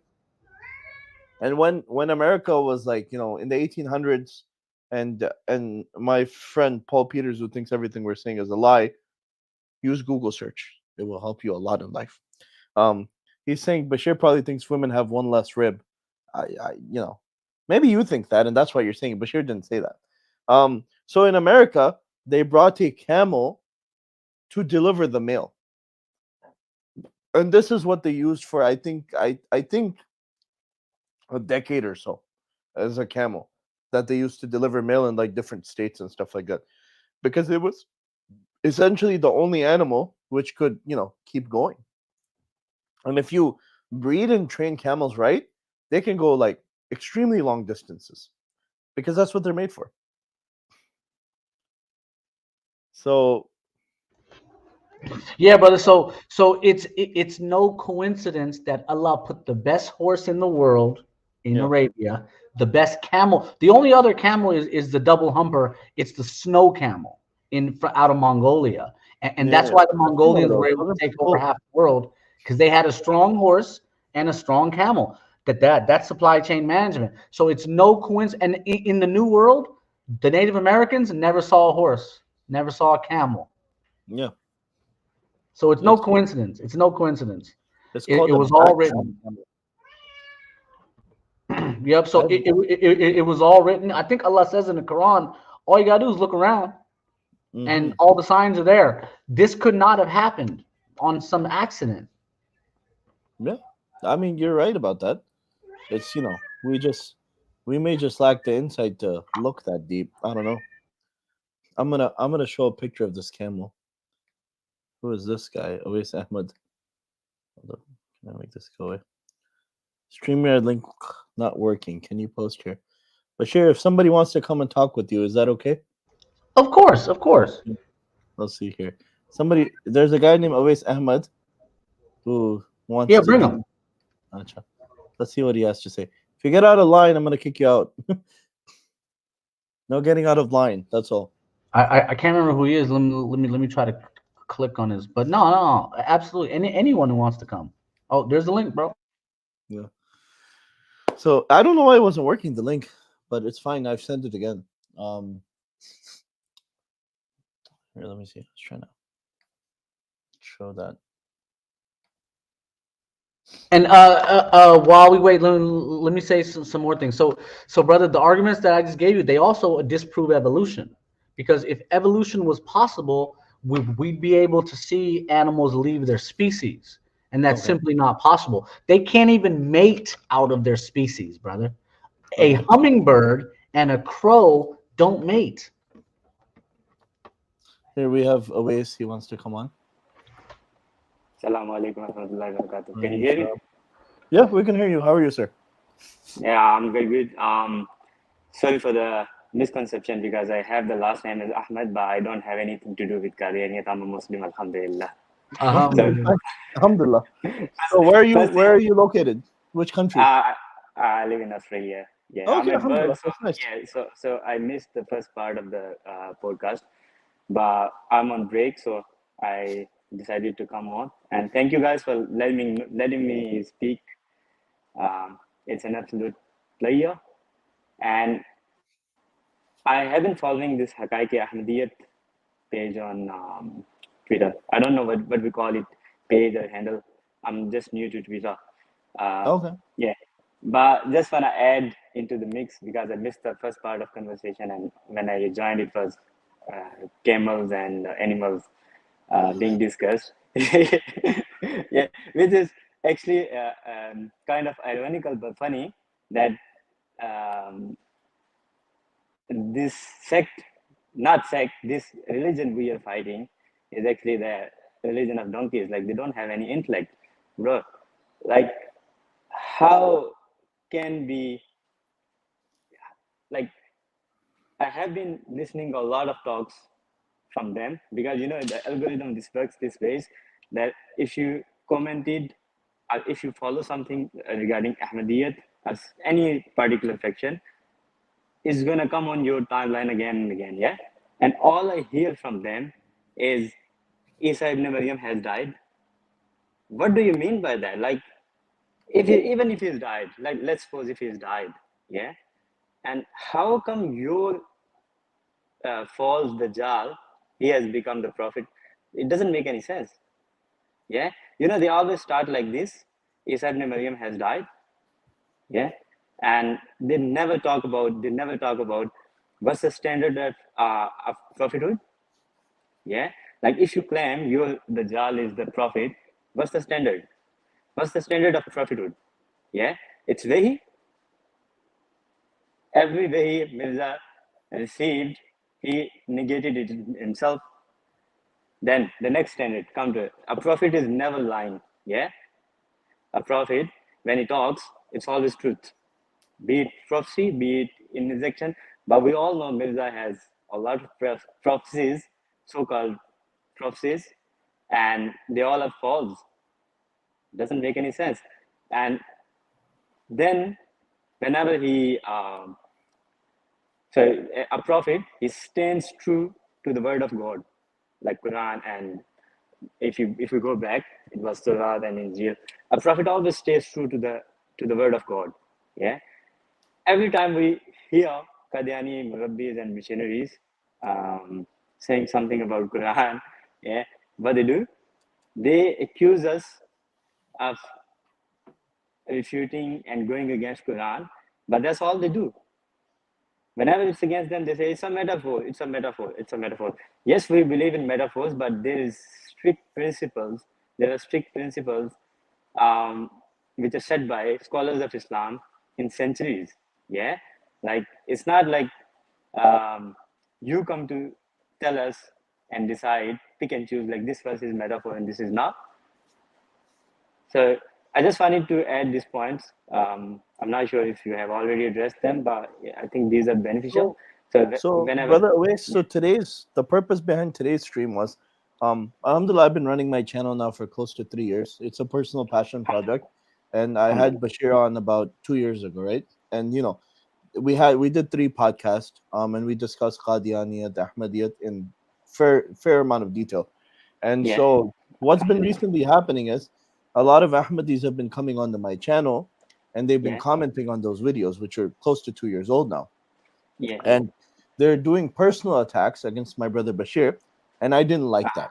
And yeah, I asked him, my question to him was, if they have a problem with Bashir is saying, then they mm, should contend with that and offer an argument to that, not yeah. That's personally it. attack him, right? Yeah, They yeah. they personally attack him. They email his place of work. They call his place of work. They get him fired. Things like Wow, this. And wow, wow. he's Bashir is an academic, although there's a Mm, person in the comment section from Facebook who wouldn't agree. But Bashir is an academic, and he writes his blog. He enjoys writing his blog. Many people, they contribute, by sources and stuff like that to his blog. He does that, and I'm like, look, and many of the alhamdulillah. Qadianis and Ahmadis, they do like long 2 hour long sessions where they criticize Bashir, right? For 2 hours they criticize Bashir. So, Yeah. and then there's people who add him on Facebook only to go in his comment section and criticize him, right? Mm-hmm. And this is all they do. And my thing is, if you have a problem with what Bashir is saying, offer a refutation to what Bashir is saying. Yes. Don't criticize the man, criticize his work. What is it, Yeah. Bashir? Don't hate the player, Hate the game. hate the game. Or is Yeah. it don't hate the As game, hate the player? Mawla Ali radiallahu ta'ala anhu, he said it in very clear words. Like don't see who is talking, see what is being talked about. Yeah. Yeah, ये yeah, बंदे को कौन and कह रहा है? yeah, and brother, I actually had a question for you. Have you seen any Ahmadis in Australia? I've written about their history in Australia, but that'd be interesting to know. Have you bumped into any? I don't want to say a name because he used to be my friend, like not friend, workplace, my colleague, but he was Ahmadi, not very strict like these donkeys we see on Twitter all the day. Uh, but he was Qadiani by birth, like he was born to a Qadiani parents, and to be honest, he was kind of secular. He had a girlfriend, and he wasn't very practicing at all. So I don't think he even knew about the truths of Qadianiyat. At that time, I wasn't into that much into this stuff, but that much I know because this guy he came to Australia because he had life threats, according to him, so-called life threats in Pakistan. But whatever, I didn't really debate with him. I tried to, but he was not interested. So Oh, hold on. He was an asylum case. He had no, he no, he, no, no. he had So left Pakistan because he got an asylum visa. yeah, there are many people who do that, but his father was actually a Qadiani, and his father seeked asylum here, and he was the second generation. Yeah, Oh, okay, so okay. basically his father came. Same Uh, thing, second generation asylum person. That's so like, and that's in Pakistan, and I've written about it. It's a ploy. yeah, They're using asylum to get chanda payers out of Pakistan and pay them in U.S. dollars or pounds. And okay, one more, do you know Brother Imtiaz? He's also, I know Australia is a big place, but he also works out of Australia. You know about Brother Imtiaz? I I have heard some about him, and I have seen a short videos of him. But I didn't know. I thought he was UK based. I didn't No, know no, about no. the Brother Australian. Imtiaz is in Australia. You should look up his YouTube channel, Dialogue with Imtiaz. They I'll actually try to had get a in touch. 4 hour long stream today, I think, about Yeah. Qadianis, and they had a few Qadianis come on, I think. Yeah, let them in, like let them put the arguments on the table. And I just want to, because I don't have long and I have to go back because my break is almost finishing. I will be Yeah. listening silently, but I will want to address your audience, like Muslim audience, and even the Qadianis who want to seek the truth. Yeah, I want them to read this book. It's a very old book, but it's freely available on Google. It's called Qadiani Mazhab Ka Ilmi Muhasba. If you know Urdu, yeah, very great book. Like I think it's an encyclopedia on a Qadianiyat. There is no better book written on that. It's around 1100 pages. If you can go through that, it's very interesting, very interesting. And the author of the book is Professor Ilyas Barni. He was a economist.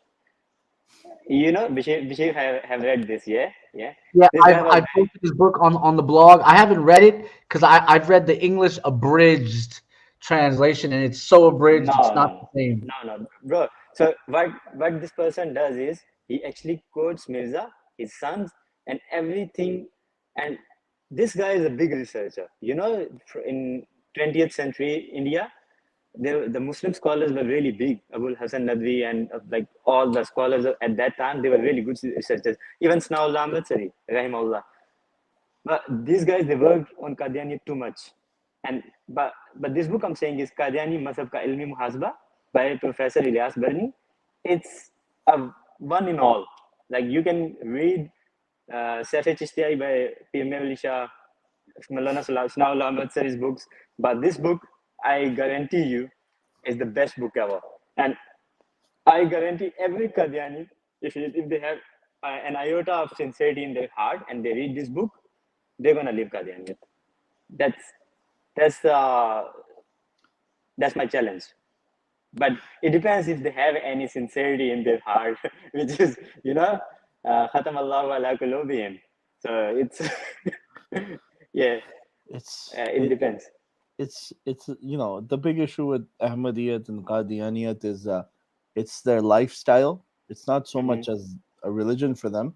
It's about a Yeah, lifestyle and how they've built their complete culture. So yeah. that's what the problem is really. It's a dying religion, bro. It's a dying religion. What do you think? After 50 years, these people are gonna be atheists. That's what I see. Like maybe they have some missionaries, murabbis. Well, the That's reason all. the reason a lot of them become atheists is because of Ahmadiyya and its corrupted, roots. They grow to hate Yeah, Islam, and they can't see yeah, themselves becoming actual Muslims because they've been inculcated with so much hate of Islam. So yeah, it's not possible for them to even accept Islam. yeah, yeah. So I just want to add one this more point. Like, if a person has a little bit of common sense, do you guys know? Like Mirza has already claimed, like he has also claimed, like he's Khatamun Nabiyyin. He's the last of the messengers. Do you know that? Okay, I mean, he's probably said that. Mirza Ghulam Ahmad Yeah, said a yeah, lot of yeah. things. So So he claimed like he's Krishna. Last time I mentioned Krishna on Razi's channel, I was talking to Razi and I said, "Why you guys don't claim he was Krishna?" Yeah, and he muted me. Suddenly he muted me. I'll send you the video. Wallahi lazim. that's what we were talking about at the beginning. That Yeah, he says they say Mirza Ghulam Ahmad is Krishna, and they say he's the second coming of Guru Nanak. So we're asking, it's like, how come these points are not really like they yeah, don't defend them? yeah. It's because what I get is like Modi's India. It's Hindutva and they're very kind of extremist at this point. I think that they want to save their Qadiani department in India to not be mobbed by Hindus. I don't know. I don't want to say anything against Hindus, but Yeah, don't what's it called? they're scared, bro. They're scared. They're scared. They're scared of, and it's kind of sad. Like they come and say all the trash against Muslims. Yeah, because they know we can't do anything. Yeah. Yeah. I'm not inciting any violence if anybody is perceiving that, but I'm saying is we used to we used to decapitate them intellectually on the debates back in the day, but now we don't even talk, and that's why they are so fearless, and they are spreading their message so fearlessly, because they know that people don't know their reality, the reality and their cause. So that's why they are so fearless. We should be uh, we should be fighting them intellectually on big platforms. Like, no disrespect to you, but we know, like, I have a YouTube channel, you have a YouTube channel, we have Twitter accounts, but they're not really big. They Yeah. don't have massive followings. These But at Qadianis, least you have to understand, people like Dr. Zakir Naik were making huge strides against Hindus, and what did they do? They have complete. They don't. They shut down all of his Peace TV or whatever it was stations in yeah, India. yeah, They basically made him seek exile in Malaysia. Basically, he has a hard time going anywhere. yeah, They censor his material in India and in a lot of other countries. They put him on like a lot of no fly lists and stuff like that. They basically tried to ruin the guy's life because he was in each of his conferences.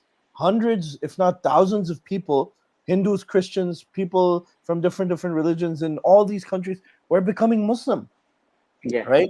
This guy went to Qatar during the World Cup, right? yeah, And they brought him for a presentation. People became Muslim there. So yeah, people have come up in India who have done a good job, but they completely annihilate them and completely pull everything from underneath them to make sure this doesn't happen. So yeah, it's not as though it can't happen. It happens, but then they remove them. yeah. By the way, Bashir has in the private chat, he's left you a comment. Yeah. He wants to communicate with you.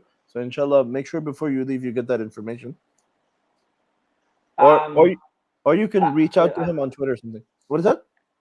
yeah. I haven't really used the stream yet much. What I'm gonna It's do at with the this bottom. code? At the bottom there will be a panel, and I'll give you Yeah. different options. It's gonna say Uh, private chat, and in the private chat, he's left you a comment. yeah. Yeah. I see this number here, but what I'm going to do with this? It's He wants you to reach out to him on WhatsApp. it's a phone number. Oh, okay. Yeah, All this right. is All right. yeah All right. I'm just gonna connect Brother Bashir. yeah. Jazakumullah khair. Brother, Oh, yeah. I will keep in touch, and thank you so much for giving me this chance. Inshallah, we will be doing something if you Inshallah. give me a chance. Yeah, I inshallah, really we'll do appreciate you something. joining us and giving your time from your Thanks, work. Jazakallah khair. thanks, bro. Thanks. Okay, Assalamu okay. alaikum wa rahmatullahi wa Nice. barakatuh. So Bashir, what's it called? Is there anything else you wanna share with me before we wrap this up? Um, Bashir. No, no, no. I think we pretty much covered it and nailed it. I was thinking of one more way to because we talked about the animals of Allah that Allah Yeah, has created, and we brought up someone from Australia, and I'll tell you, Australia is the place in the world where camels run wild. I think there's over 100,000 wild camels. Camels were introduced into Australia by the Afghanis, by the British, like 200 years ago, because they really needed them because there's all that desert in the middle. yeah. Yeah, and that's the snow camel that Allah Yeah. invented. It's the Al Halak, Mongolian camel. the Mongolian. He's no good in the desert. Actually, I'm sure he's still good in the desert, but you see, he's got all that fur on him, and he's got an extra hump. So, Yeah, and I think he's shorter than the desert camel. I believe so. I believe so. Like if you look at this map right here, it's actually pretty interesting of how this snow camel just reaches right here before the Middle East. Before the Middle East. Yep, it won't go. It's too hot. It'll know it's too hot. I ain't going out there. He's like, nope. This You know, is and this is, and it's a sign of Allah. It's a sign of Allah. and he's like, this is where my stop is. Yeah. And So that's the this is and people wonder, how did Islam take over so much in the trade routes? It's the camel that Allah gave us. He doesn't even need water. Bro just keeps going. yeah. And so look at this map, right? This camel stops right here where that camel starts. So you got to switch camels. At that You know, point, you got to drop all the supplies. you gotta be like, okay, camel one. Now we're going to camel two. But And if you look, isn't that the exact map of how Islam spread in the world? yeah, Minus like in Indonesia, because yeah, Indonesia was via shipping, and but even yeah, traders. Indonesia and the Philippines, yeah. Yeah, this guy is a clown. He's like, time for me to chalo chalo. So Jallo. How does he know the word Jallo? exactly, he's asking, are we? He asked, are we Pakistani? And then he asked, where are you located in the United States? I'm like, I'm wondering why he wants to know so much. Yeah. So I'm pretty sure. I'm pretty sure. This is my feeling. I could be wrong. Pretty sure he's Ahmadi. So Yeah. what's it called? And Ahmadis, they have the guts to say kufri things and not be afraid about it. A Muslim would be afraid to say something of kufr. And it's just sad. And this brother, I was gonna tell him. I forgot to tell him. He was mentioning some things, and I was gonna mention to him about and I said this earlier about Mufti Tariq Masood Saab, where he was like, come to me and debate with me about the character of Mirza Ghulam Ahmad, right? And you mentioned it about how, in some of his writings you'll find curse words and stuff like that. That's not the characteristics of a good Muslim, much less somebody claiming to be a prophet. So what's it called? Bashir, what wisdom are you gonna leave us with today? Yeah, so I was gonna say, I was thinking, which one? Okay. So, the Europeans figured out how to sail into the wind, and that Okay. was a game changer. Okay. And they figured out the trade winds, and Okay. the way they figured out it's Bernoulli's principle. I'm sure you've heard of Bernoulli's principle. Yeah, yeah, yeah. That's how they figured out how to, because a ship that's relying on the trade winds is an aircraft on its side. Okay. So it can go into the wind. It'll lift it up a little bit, but now you can now, instead of following the trade winds and being stuck with the trade winds, you can go up, down, left, center. You can turn. Mm, You can okay. just do it now that they figured out how to do it. So that's the one thing that they figured out, because if you came across the tip of Africa, you can't go back, because in the bottom of the world the wind spins like that. So you can't go against the wind unless Mm, you know how to sail into the wind. And I think for South America, they found channels anyways. But and then from Africa, the trade wind will take you straight to Australia. For all of you who are listening from Australia, because it goes around the bottom of the earth. So you can quickly go from Australia to South America without any technology in like a week, in like two mm, weeks. And I think when the seasons change, but the bottom spins the same way because other trade winds spin other ways. Muslims knew how to trade. In fact, Madagascar is the most diverse place in the world because Malaysian Muslims are there, and Indonesian and African. It's like a place where it all melted. And the richest African in the history of the world was a Muslim, yeah. Mansa What's Musa, up? Yeah. and it was because Muslims brought the camel to West Africa. So now Mansa Musa could go from I think he was in maybe Ghana, or Mali. no, He was in it was Mali. Mali. Yeah, it was Yeah. Mali. So now he could go to Europe. He could go to North Africa and go get salt that he could never do before because he's got the camel. He can go Yeah. for Hajj very easily. Yeah. Before it was not so easy. They said when he went for Hajj, basically everywhere he passed through, they got vast amounts of like economic impacts because guy was just dropping money everywhere. because there was so much gold, and in fact, the Europeans, the Europeans call Ghana the Gold Coast Yeah, they because do. Mansa Musa wasn't even getting all the gold out because he didn't Yeah. have the tools to probably get it out. Well, when the Europeans came, they were like, "Oh, we can get it all out," and they're still getting it out. I think there's still gold coming out of Africa. I think Mans- it's you Mansa know Mansa Musa created the Wakanda of the past. yeah, and it was Islam, and we didn't force Islam upon them. And Yeah. West African Muslims are Maliki, which means when Yeah. they pray, their hands are to their side, Yeah. right? So this is Islam. There was no force. It was trade route. It's, hey, you Yeah. need this camel. We're not here. The Pakistanis are in charge of the Africans. No, you No. just read the Quran and learn it. And you got your own scholars, and Yeah. we left everyone, even in Indonesia, they're Shafi, mostly. and this is what Islam is supposed to do. So it's a huge factor in all of our lives. Islam, the industrialization of paper, the industrial, the authentication of information. We don't just Sunni Sinaiba. Someone said something, Yeah. oh, it's true. No, Islam taught us. Look at how the Muslims went to verify Islam taught everything. us. Islam taught us not to believe every WhatsApp message you get. Yeah, totally. So with and I try on every stream to bring something new that maybe I haven't said before. So I'll go with the industrialization of paper and how it changed the world of knowledge. Bukhari became invented. Probably it was all oral until then, and then they're like, well, now it's so cheap. Subhan Allah, look what Allah just gave us. So Yeah. that's the I mean, last thing I got, brother. I think the Mongolian camel was pretty good. That might have been new, or have you mentioned that before? I can't remember. I can't remember if I had mentioned that. But it's the only other breed of camel. I guess the third breed is if you mix a double hump and a single hump. I what was it? No, I just had it pulled up a second ago. It said there's three types of camels. Hold on one second. Yeah, They the you third know one is, I'm they sorry, have they have the Bactrian camel. the They have dromedary. dromedary, and then they have the wild Bactrian camel. It's still the same one. Yeah, No, yeah, it's found in Mongolia and northwest China. So yeah, basically it's cousin. it's the same. Maybe so. There is a thing of gigantism and smallism. Like you got a Yeah. small little kitty cat. Oh, Sizes there's can only change. there's only 1,000 of these. Yeah. And you know what? Maybe they're mixed with a single hump camel, so they're smaller. Like I read that they've tried to mix them, the single hump with the double hump, and you can make a third species.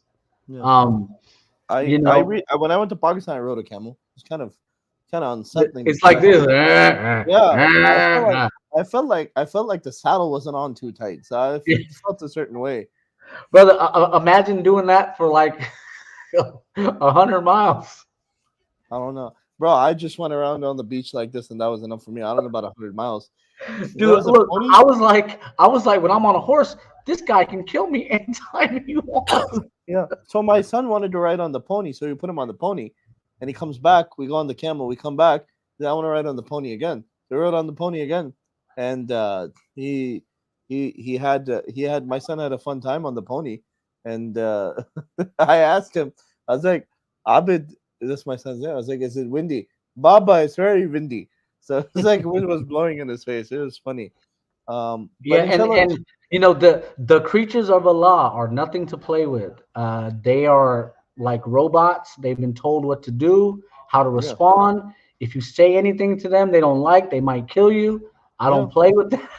yeah. I respect the We don't horse play and the that game. camel. Yeah. Look. If the horse, if I don't need to ride a horse. I got a car. Yeah, So same thing. If a horse kicks you, you can almost die. So yeah. I don't play People, with the people. horses. Christopher Reeves, the guy who used to play Superman, he fell off of a horse. His life completely changed, and the horse Yeah. didn't even attack him. He just fell off. You can just fall off and get drug a mile, and your life Yeah, will never be the same. So yeah. I don't mess around. And look, I don't speed on motorcycles or in cars either. So I but don't know, that's man. just You get me. a sports car. I don't know how I feel about you not speeding. I don't speed in it. I got. Hey, it might look nice, but what else am I going to spend my money on? What I The mean? I had to have a Mustang, car. the Mustang guy. I still got that '99 Mustang with the what's it called, the five, what is it, the V8 4.6 liter engine if you want it. The 4.6. We used to have so my brother had a 5.0 1986 hatchback, and Okay. he convinced I don't know how he convinced my dad to allow us to take it to summer school 95. Wow. So that was pretty wild because all you got to do is touch the gas and the wheels Yeah. spin. So Yeah, it goes. it But goes. Jazakallah khair for your time, Bashir. Inshallah, we'll come back again. It became a longer chat than I intended because honestly, my main concern was my brother's mental health, because of these shayateen who come after you personally. I don't like that. I didn't like it personally. I did not like it. Like I've been seeing it, but over the past few days, it's been happening a lot, and I was like, nah, man, I don't like this. This is too much personal attacks, you know, that it's too much. You, if one on one, right? Personally, publicly humiliate, trying to humiliate somebody, too much for me. But Jazakallah khair for coming on. If I said anything to offend you, please forgive me. You're my brother in Islam. We should always, forgive each other. So if I said anything, please forgive me. Jazakallah khair for coming on and giving your time. Assalamu alaikum, brother, and Well, thanks for having me. no, anytime, anytime.